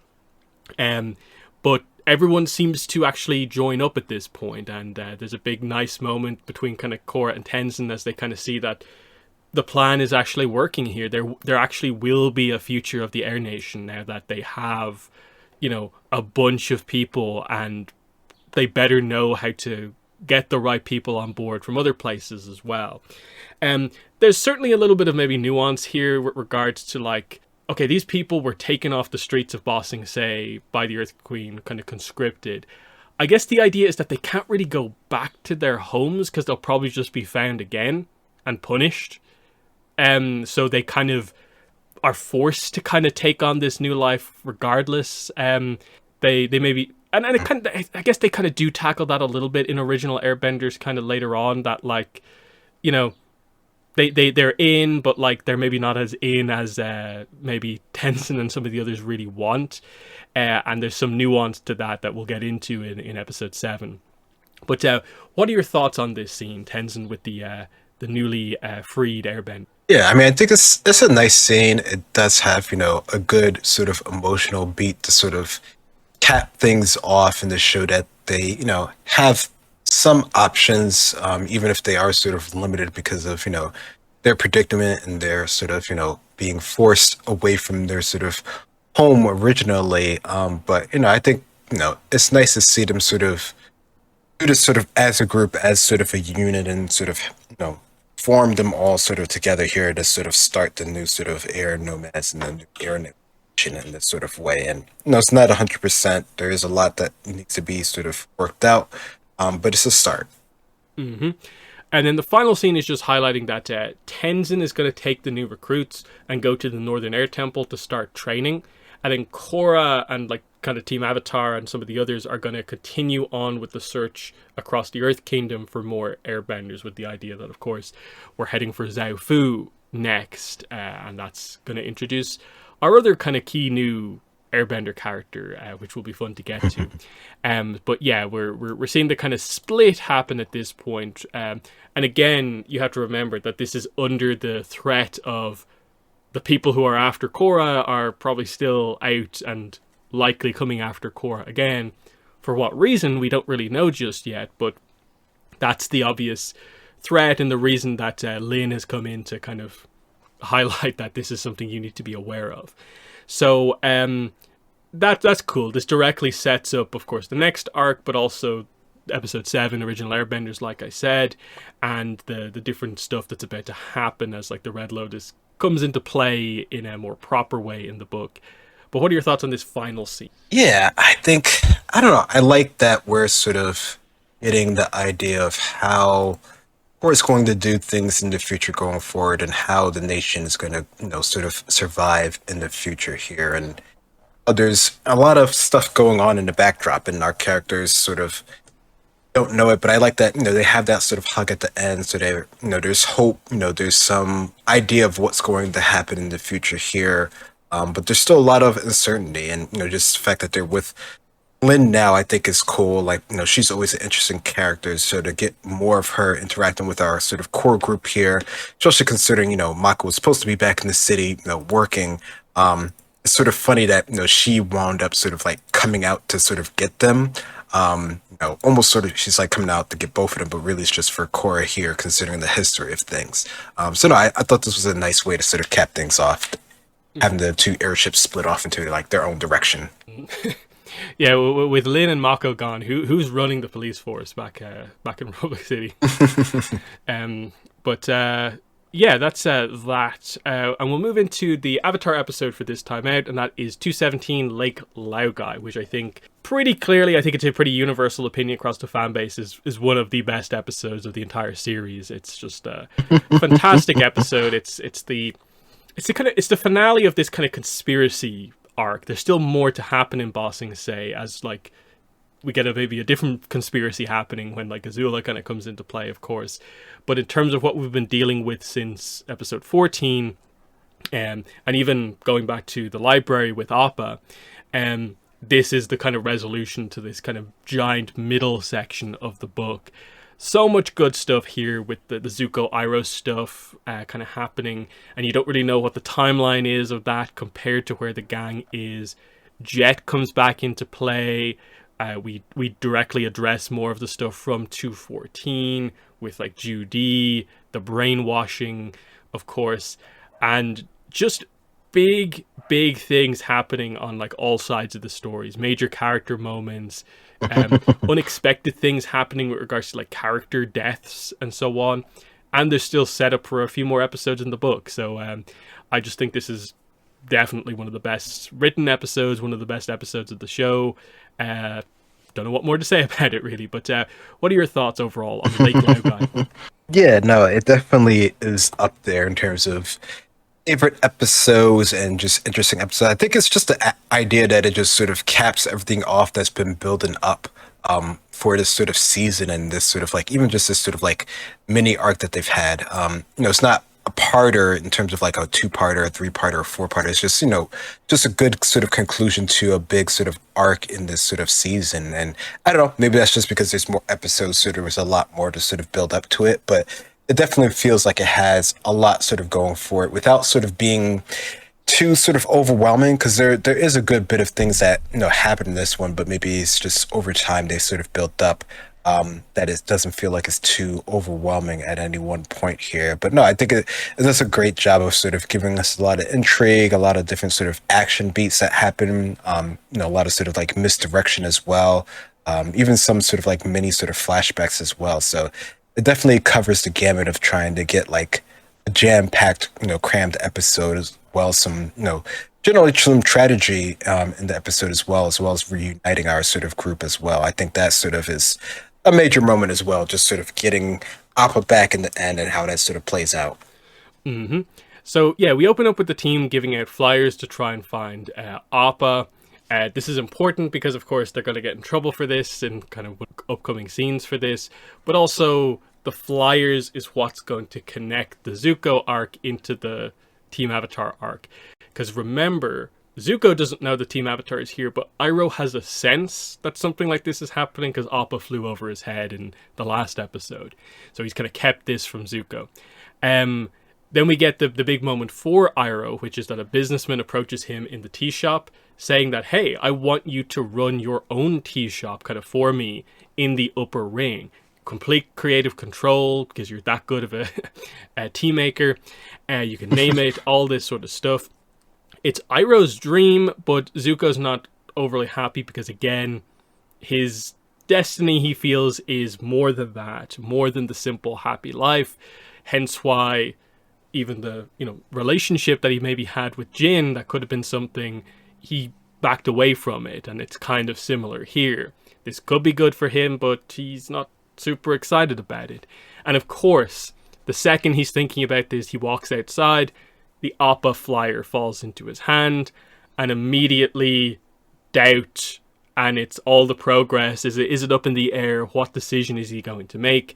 This is why the Zuko arc is kind of so strong, because you kind of don't really know which direction he's going to take, and that's what's so strong about it. So what are your thoughts on these two kind of opening scenes? Yeah, no, this is definitely something to see, again, is Zuko sort of having turmoil on the situation. Like, what is he going to do?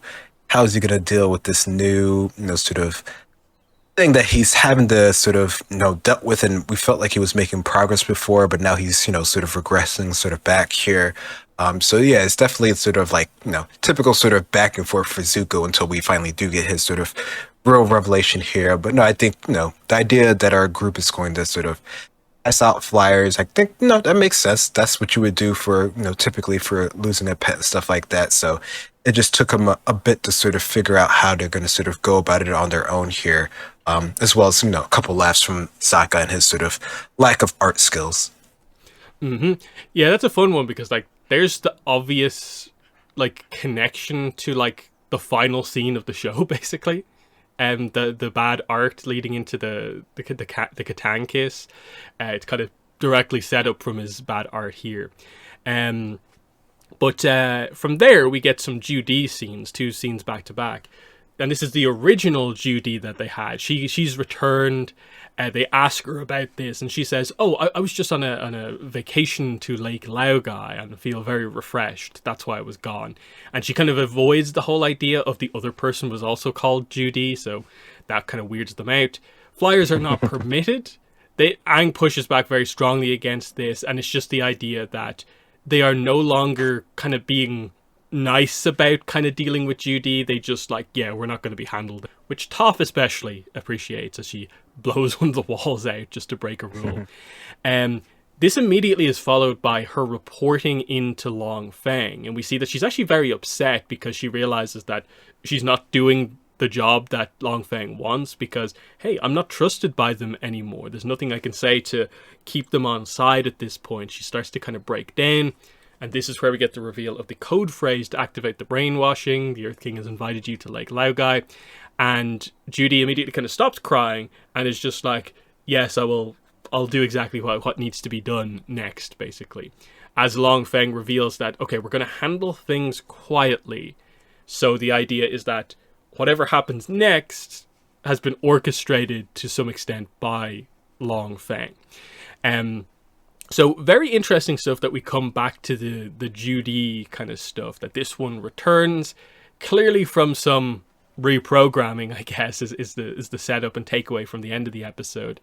But yeah, she doesn't have any sort of sway with the group anymore, and Long Feng realizes, okay, he has to take a different tactic to stop the group from causing an issue or maybe revealing something he doesn't want out in the city. But what are your thoughts on these Judy scenes? Yeah, I mean, it's funny. We've seen like Judy sort of try to ingratiate herself with the group here, but she never really. I don't know. I don't know what Long Feng was really sort of expecting her to do, or maybe this is just one of those things, sort of like even during chorus time, where like the ruler or whoever's in charge is expecting sort of the Avatar to sort of follow suit of the area that they're in here, but they're going against the Avatar in like the one instance where they don't care about what the ruler's saying, or the Avatar, it's just they have their purpose and their goal, and whatever it is sort of trumping whatever the ruler of the area is trying to say. So it's just interesting to see sort of how that sort of plays out in the end here. But yeah, Judy definitely doesn't have any sway with the group. We can see that she's being sort of watched by the Dai Li as well, or more so Aang is being watched by the Dai Li, and they can see what happens from that there. So I think it's just a interesting situation to see how this plays out, and to sort of understand that the brainwashing is really sort of in play here in full force. Mm-hmm. In the next scene, Iroh tries to come up with a name for his tea shop. He actually seems to get it on the first time round. He says Jasmine Dragon, thinks about maybe the Tea Weevil at the end of the scene, but no, it's going to be the Jasmine Dragon. But the main core of this scene is that Zuko comes in, reveals the Avatars in Ba Sing Se, shows Iroh the flyer, and Iroh basically points out that, like, if you pursue this, like, we could lose everything we've kind of gained, the progress we've made here in Ba Sing Se.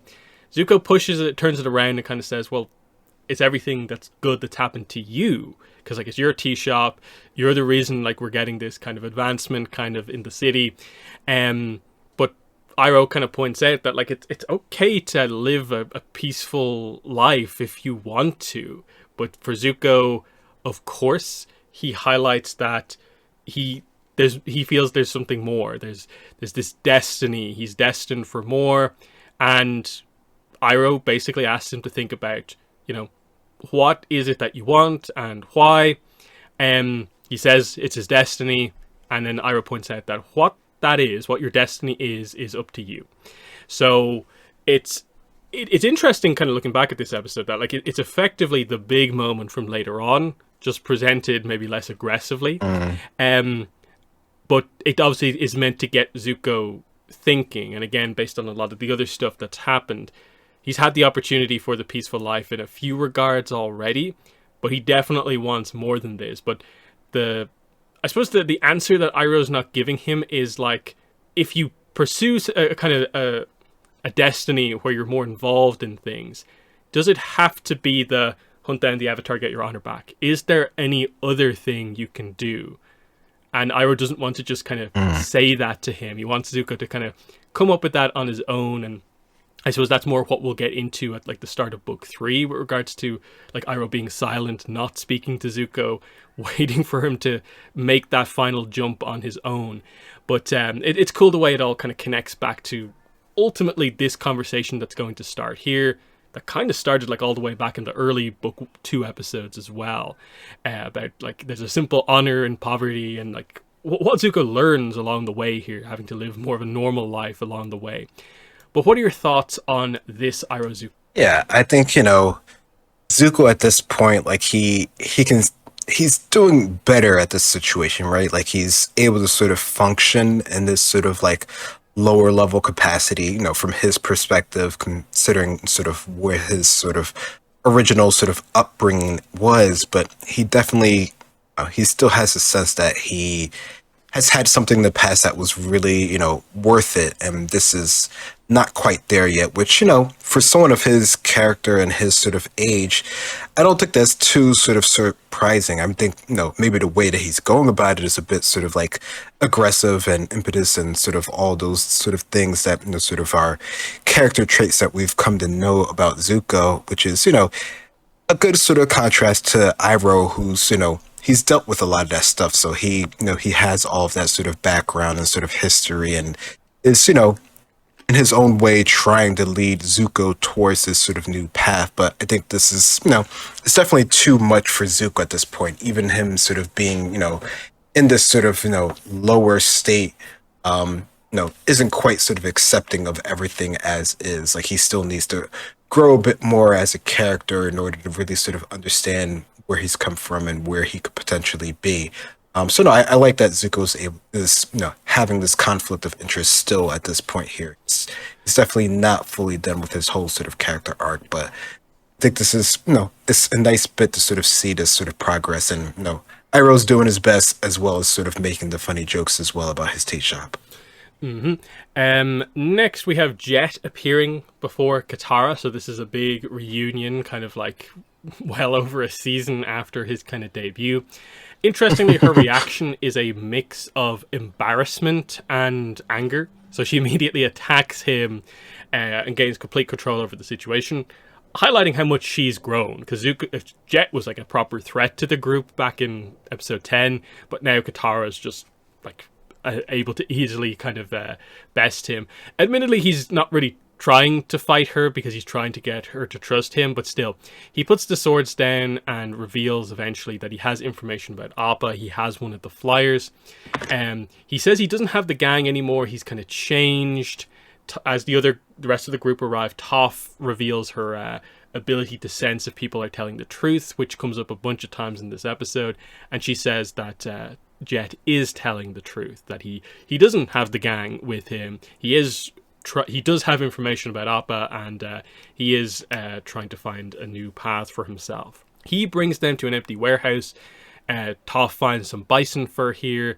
The kind of janitor guy then comes in and kind of says that, oh yeah, that big beast was shipped out yesterday, heading off to Whaletail Island, which is revealed to be basically almost all the way back to the Southern Water Tribe. So if they leave to go to the Southern Water Tribe, they are going to really impact the plan that they're kind of trying to do here, which is to get the eclipse information to the Earth King so that the Earth Kingdom can actually plan a big counterattack against the Fire Nation.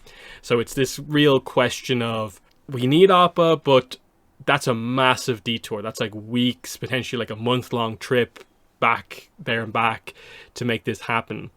They ultimately kind of agree that, yeah, I think we're going to go ahead with this because Appa is so important to the group, which is when Smellerbee and Longshot arrive, which changes everything. But just before we get to that, what are your thoughts on the Jet scene here, and then the start of what we kind of eventually find out? This is Long Feng trying to deal with the gang and get rid of them out of the city in a more clever way.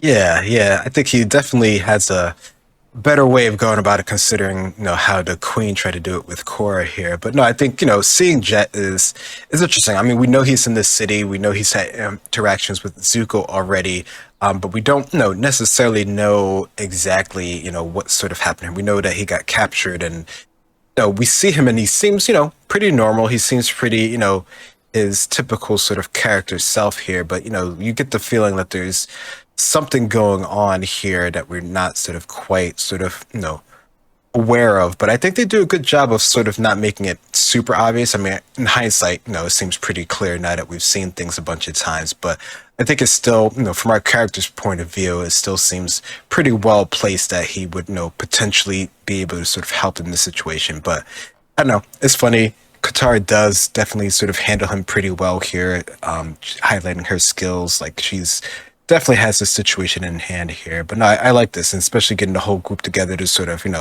talk to him directly, and how even Sokka's sort of like willing to give him like a chance here. I think is speaks loads to sort of how he's changed as a character as well, considering their past as well. Mm-hmm. So yeah, Smellerbee and Longshot arrive and immediately reveal that Jet was taken by the Dai Li a few weeks ago.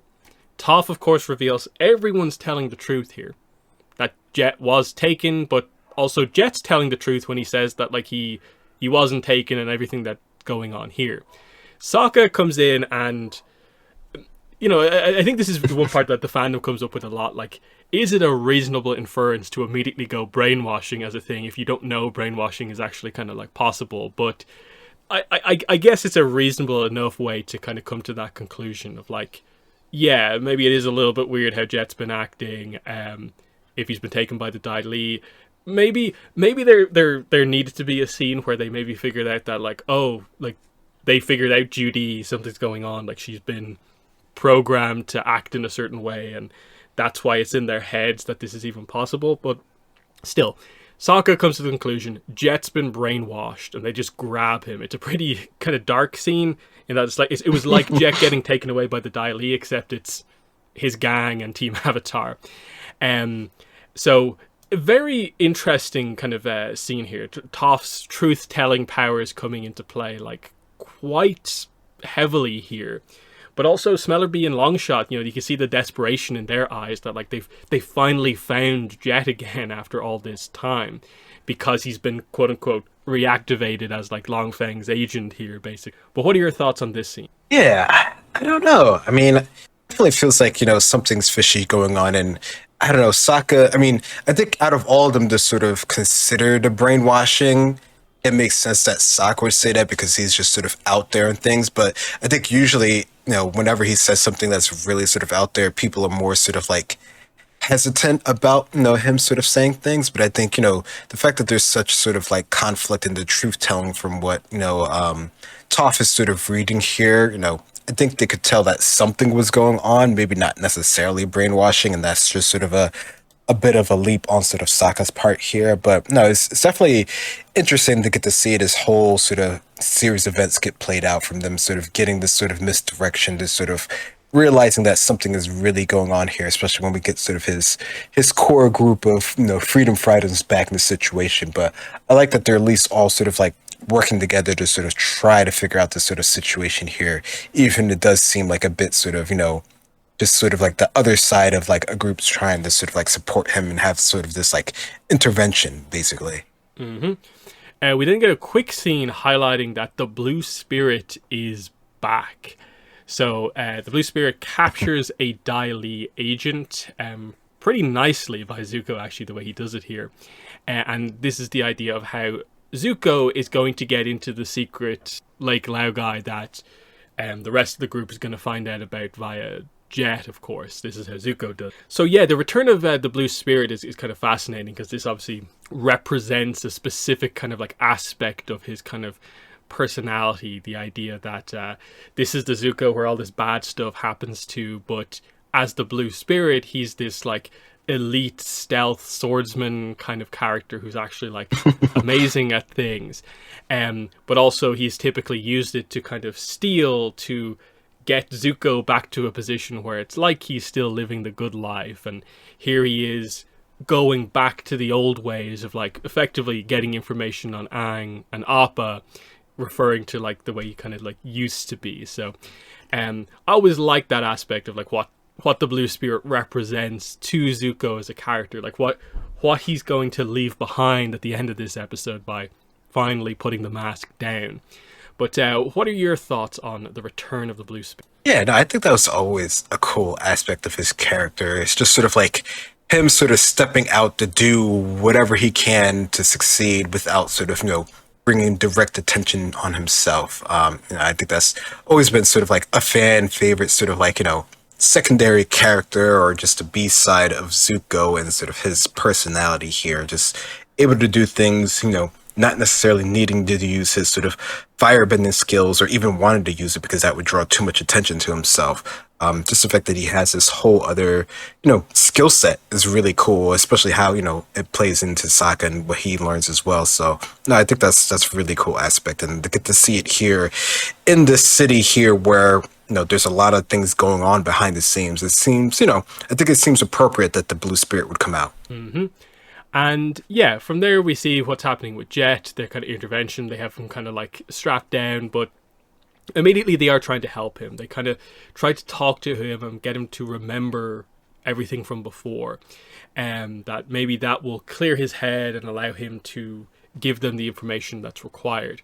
So eventually Smellerbee mentions, like, think about the Fire Nation, like what they did to you, what they did to your family. And we do get this very interesting flashback to revealing who actually did all this to him, and it's Colonel Monkey and the Rough Rhinos. They were the people who actually destroyed his home. They're the people he wants revenge against. But of course, the tragedy of this episode is that he dies before he ever gets to actually seek them out. So, very, very interesting reveal coming out, given what they're about to do to him at the end of the episode. Then Katara uses healing on Jet's head, and this allows him to kind of focus and I suppose gain clarity into, I suppose, the parts that the brainwashing kind of took away. That, like, where were you dragged? Where, do you remember where it was? And yes, he was brought underneath Lake Laogai. It's underwater. It's underground as well. It's a secret base underneath Lake Laogai. And they realize that this is correct because of the Judy mentioned from before. She went on a vacation to Lake Laogai. Well, I think we know what that means in terms of the brainwashing connection. So it's a very fun, very clever scene that actually gives you some interesting context on Jet, just with that little bit of backstory that kind of helps to explain, okay, this is what he was driven by, but he never got to confront those people. But what are your thoughts on? Yeah, no, flashback is always sort of really cool to sort of see and just to sort of understand where his character, I think, before he seemed like he was just sort of like a character that was just sort of like raging for the sense of raging, but this, puts a bit more sort of perspective on sort of his history and sort of the rage that he had before. I mean, it doesn't necessarily excuse it at all, but at least it gives you a better sort of point of view of where he's sort of coming from. And I like the fact that, Katara is sort of part of this in terms of like allowing him to sort of focus on the situation, even if we do later learn how this was sort of all sort of part of the setup here. It's a nice sort of like intermission here to sort of understand a bit more about his character that does have a unfortunate tragedy by the end of the episode. Mm-hmm. So then we get into the action happening. They are quickly able to find the entrance into Lake Laogai because Toph, of course, is like counters so much of the sneaky Dialyse stuff because, oh yeah, tunnel's right there. Let me just lift it up for everyone. They go kind of straight in. Immediately, one of the first things they walk past is basically the Judy training room where they have a bunch of women set up there, learning all the lines required to be Judy. Then interestingly, we actually cut to Appa being found, but it's Zuko who walks through the door as the Blue Spirit, not Team Avatar. And you're kind of wondering, like, are they both down here at the exact same time? When has one happened in relation to the other? This is a crazy kind of turn of events that everyone's in the same vicinity kind of all of a sudden. So that's all kind of super cool. But the next is the big confrontation, so I guess we'll talk about this scene just on its own. Yeah, well, what are your thoughts here on how they get down there, the Judy reveal, and the Zuko finds Appa? This is a big decision. Yeah, I mean, I think getting down there is cool. I mean, I think that whole, just the idea of it being sort of underneath the lake, it just shows you just sort of the how much is you can do with earthbending in sort of like any sort of location that has earth, because you just are able to sort of mold it to your own sort of fashion. And we don't know the exact way to construct this or anything like that, but just the idea that it's down there is cool enough on its own here. But no, I think that transition cut in order to see sort of Zuko in front of Appa, I think is always really cool to see, because you're not expecting it. It's a really good sort of ploy and a good tactic in order to sort of make you think one group's going to get there, but was really the other group, and that part of it is actually sort of a trap. So no, I thought that was a really good setup for that, and just getting to see the whole underground area is really neat.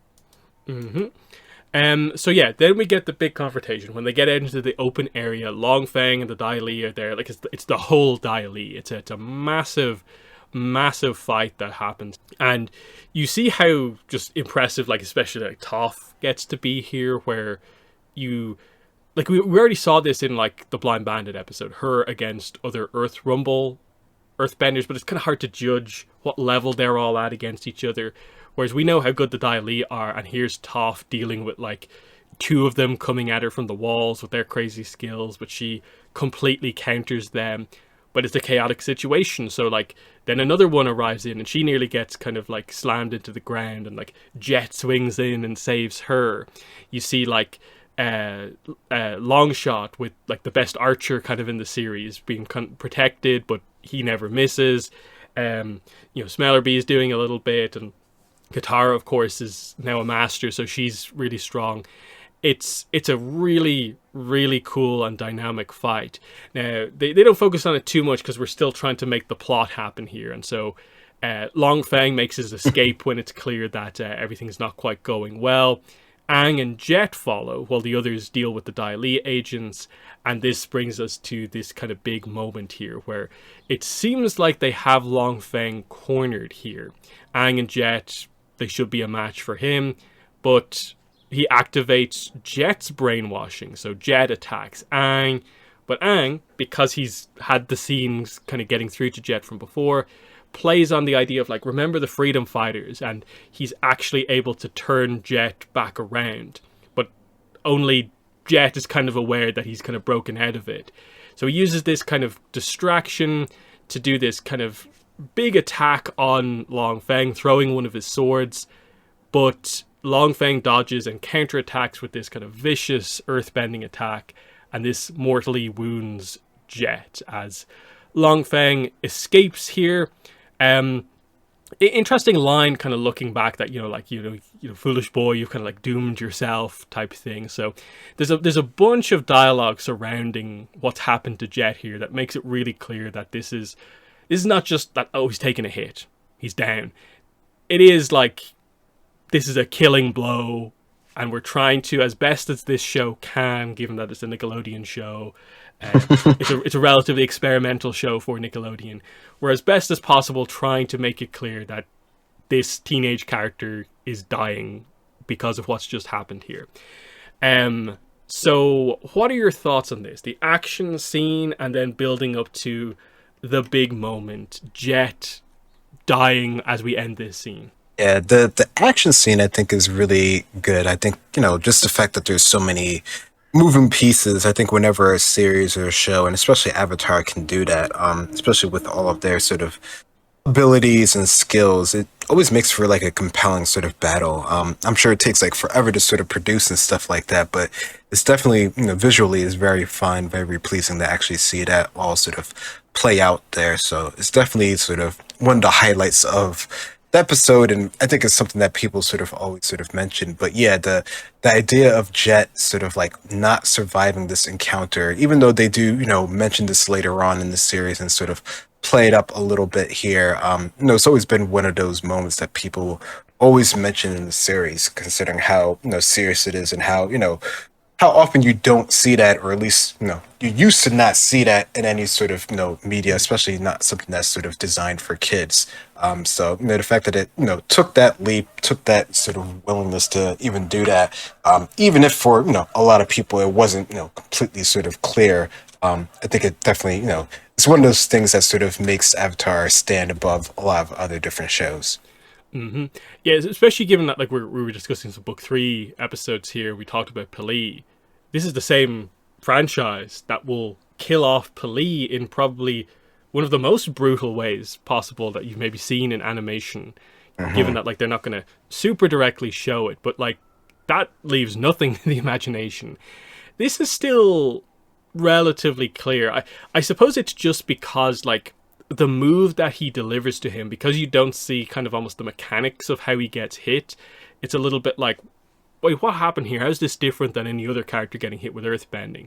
But the idea is like he throws his sword so hard he left himself like wide open, and then just got like smashed from like a standing kind of locked position, and just like took the blow full force. Like he didn't dodge, mitigate the damage like at all. He took it like basically straight to the chest, and that's why there's no healing him. Um, Even as we go into like the kind of like aftermath of this, like we'll go back to the other scene that happens with Iroh in a second, but obviously everyone else arrives at this point. They see Jet's down, and it's silent because a main character is dying here. Katara goes in to heal. She immediately says it's bad. Um, Smellerbee and Longshot come in to be like, hey, we'll look after our leader. He's our leader. Longshot even speaks for the first time here just to get across the magnitude of this situation, that kind of, to a certain degree, he's stepping up as like the new leader here, making the decision overall. Jet says he'll be fine as the others leave, but Toph, who you don't see the emotional that often, in a very somber kind of tone says to kind of Katara, he's lying. As in, like, she's been doing this all episode, this is the truth, this is a lie. Jet saying he's fine is a lie. He's not fine. And given every other bit of context that we have, I don't feel they could make it any more clear about what's happening here. The fact that his best friends are staying with him to kind of guard him in the middle of a kind of battlefield. They're sending the rest of the squad kind of along the way to get out, do what they need to do. They're going to be with him kind of for the end. I think it's clear enough. Like, I get the joke, obviously, in Ember Island players and what they do, and in the context of that episode, it's kind of fine because it's Zuko who I think makes the joke, though I think it's Sokka who kind of replies to him and says like it was somewhat unclear. Yeah. Because Zuko has met Jet before. He didn't know what his fate was in the end, and that thing. So that's just an example of maybe the tone of that scene is a little bit odd, because I guess they want to play into the idea that, yeah, I guess at the time people did think like, really, did they kill him off there? Even though we have confirmation that he did die, I think the scene itself is just pretty clear about what's happening. I don't think it's really that up in the air as to what happened. It's just that we're not used to this happening, really, because like, what characters have we seen actually like quote unquote killed off on screen so far? And it's like Zhao, but even then, like, technically Zhao was not killed in terms of what happened. His body technically died, but he was trapped in the spirit world, as we later find out. We're not used to this sort of thing happening. Like, Yue died, but again, it was like transformation into a spirit type thing. But what are your thoughts on this scene here? The moment where they actually have Jet on the ground talking to him, but the plot still has to go on. They can't just stay here. Logfen's escaping. They still have to do some stuff. What are your thoughts on how they actually do this sequence here? Yeah, I think it's a very sort of, touching sort of moment that they're having there, showing that, even during, all of this sort of chaos, they still have their goal that they were here to sort of achieve, right? Like that was their whole purpose of coming down here, which was to find Appa, and they have to sort of do it fast, and they have all these people that are potentially sort of still chasing them and still coming after them. So no, I think it's a very sort of, poignant moment there to sort of show us that, Jet's down, he's not coming back from the situation, but the rest of the group still has to go on. And I think, he's not like a super core member of the group, but he's still an important character. He's a fan favorite character at that point.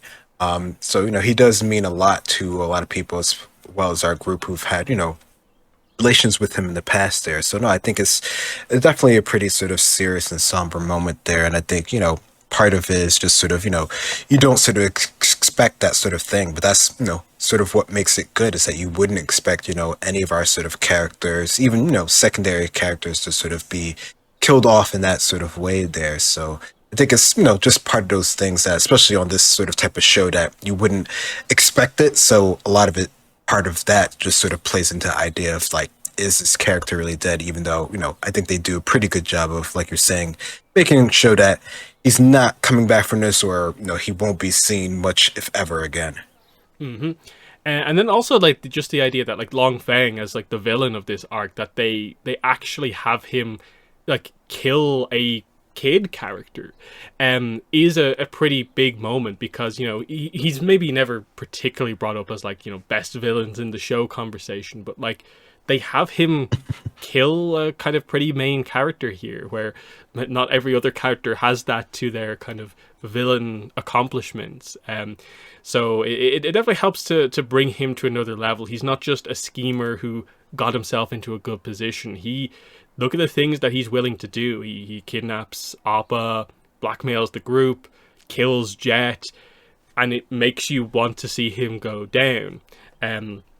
Even if his ultimate defeat is actually kind of at Azula's kind of hands, it's still fascinating to see how they do that, because it puts Long Feng on this level, and so it then allows Azula to show how good she is by besting him kind of so easily. But we'll go back to the scene just before this, which is we're back with the Blue Spirit, of course, in front of Appa. So while he's figuring out what to do, Iroh arrives, and he jokes a bit about, I wonder who this is behind the mask, and Zuko immediately takes it off. They both know it's Zuko. And immediately Iroh is actually much more angry, intense here than he ever is with Zuko. I don't think we've like seen anything really resembling this in any previous scene between the two before. But he asked the question, it was just like, what's your plan? What are you going to do? Like, you free the Sky Bison here. How do you get him out? Where do we hide him after this? Do you have any idea about what you're actually going to do next? He actually brings up the book 1 finale. It's exactly the same there. You captured Aang, you captured Aang, but then what? How are you going to get him out from the middle of the tundra up in the north? You nearly died, if not for the fact that the people you're trying to kind of defeat and capture spared your life, basically. Zuko goes back to, it's his destiny, this is kind of what he needs to do. And this is where Iroh finally kind of prompts the big question. Is it your own destiny, or is it a destiny someone has forced onto you? And then we get the big line, probably one of the most memorable quotes from maybe the entire series. It's time for you to look inward and begin asking yourself the big questions. Who are you, and what do you want?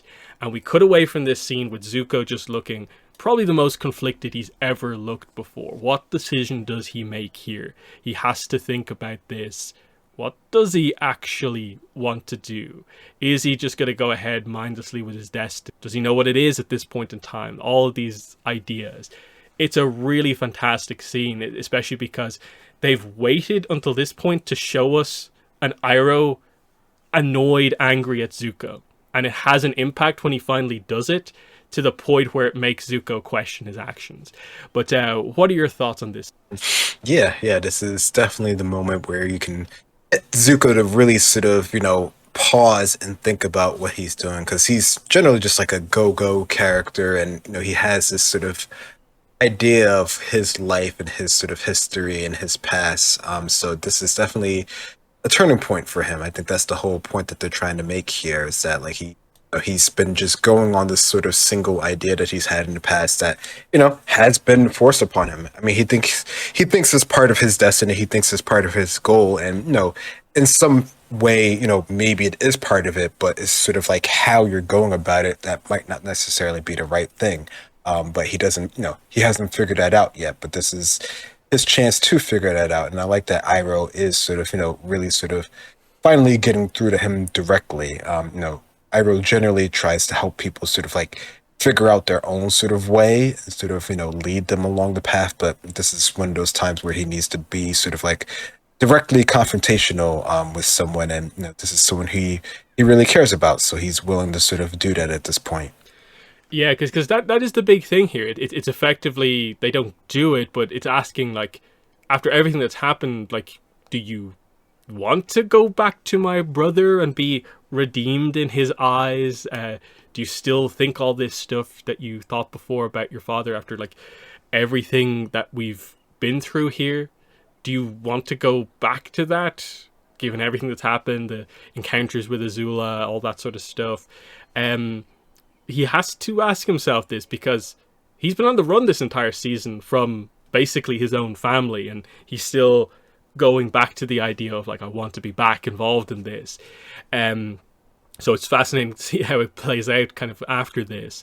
But we go back to the Team Avatar. So of course they make their way outside at this point, and the tension is just kind of through the roof at this moment because they're behind Long Feng. He kind of lures them into kind of another trap. It's the remainder of the Dai Li forces. They kind of trapped them behind these walls, and it seems like the team without like Jet, Smellerby, Longshot is maybe going to go down here because there's just too many of them.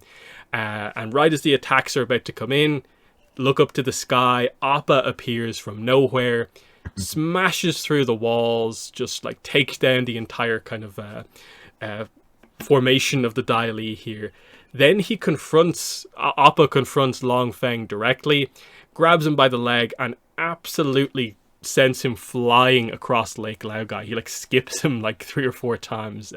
Super satisfying Appa moment here where he gets his little bit of revenge, immediately followed by the really, really emotional reunion. Appa and Aang, but also the rest of the team here. They're back together here.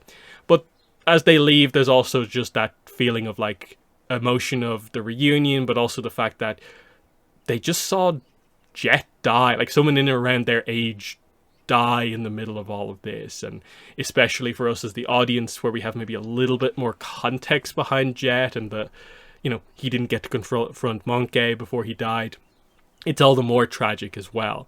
So super satisfying moment here. But what are your thoughts on this as the kind of end of the kind of conflict here within the episode? Yeah, it's definitely one of those bittersweet moments in the group together and sort of defeating, at least this main group of Dai Li agents here with the help of Appa, sort of coming in. I like that they sort of lead in with Momo, first, and then Appa sort of comes down out of sort of nowhere. So considering we saw, in the past episode how even Momo was missing sort of Appa, I like that they sort of had that sort of beginning part here. But yeah, Appa, you definitely get to see, the strength of Appa again here. Like he's just able to go through, those huge slabs of rock wall, without much issue. Or at least any that we can sort of tell here to sort of, take down most of the agents with, Toph and Aang sort of, taking them down, the rest of them and launching them. But yeah, they all sort of get thrown into the water here, and Long Feng just sort of being skipped, I think that's a funny sort of nice touch here, and especially sort of how that comes back to play, later on in episodes. But yeah, no, I think this is a nice, sad way to sort of end the episode, considering they've really missed Appa for the past, whole part of this book. Mm-hmm. And the final scene is Iroh and Zuko make their way out, and Iroh tells Zuko he did the right thing. Zuko drops the blue spirit mask into the water on Iroh's prompting, kind of leaving it behind with the idea that he doesn't need this persona anymore to be like that. Has he fully figured out his destiny at this point in time? Not necessarily. But of course, we're going to see a very interesting turn for Zuko in the next episode with regards to, like, he does the right thing and it makes him sick, literally. Which is kind of funny, actually, because we're coming up very quickly to an episode where Lin is kind of going to go through something similar to this, where, like, unresolved like emotions are going to make her sick, and the idea is just that this is a thing like that they focus on a few times in Avatar. But yeah, the blue spirit here, we don't see the blue spirit like ever again, apart from like comics, like backstory type stuff. So like this is the true end of the blue spirit.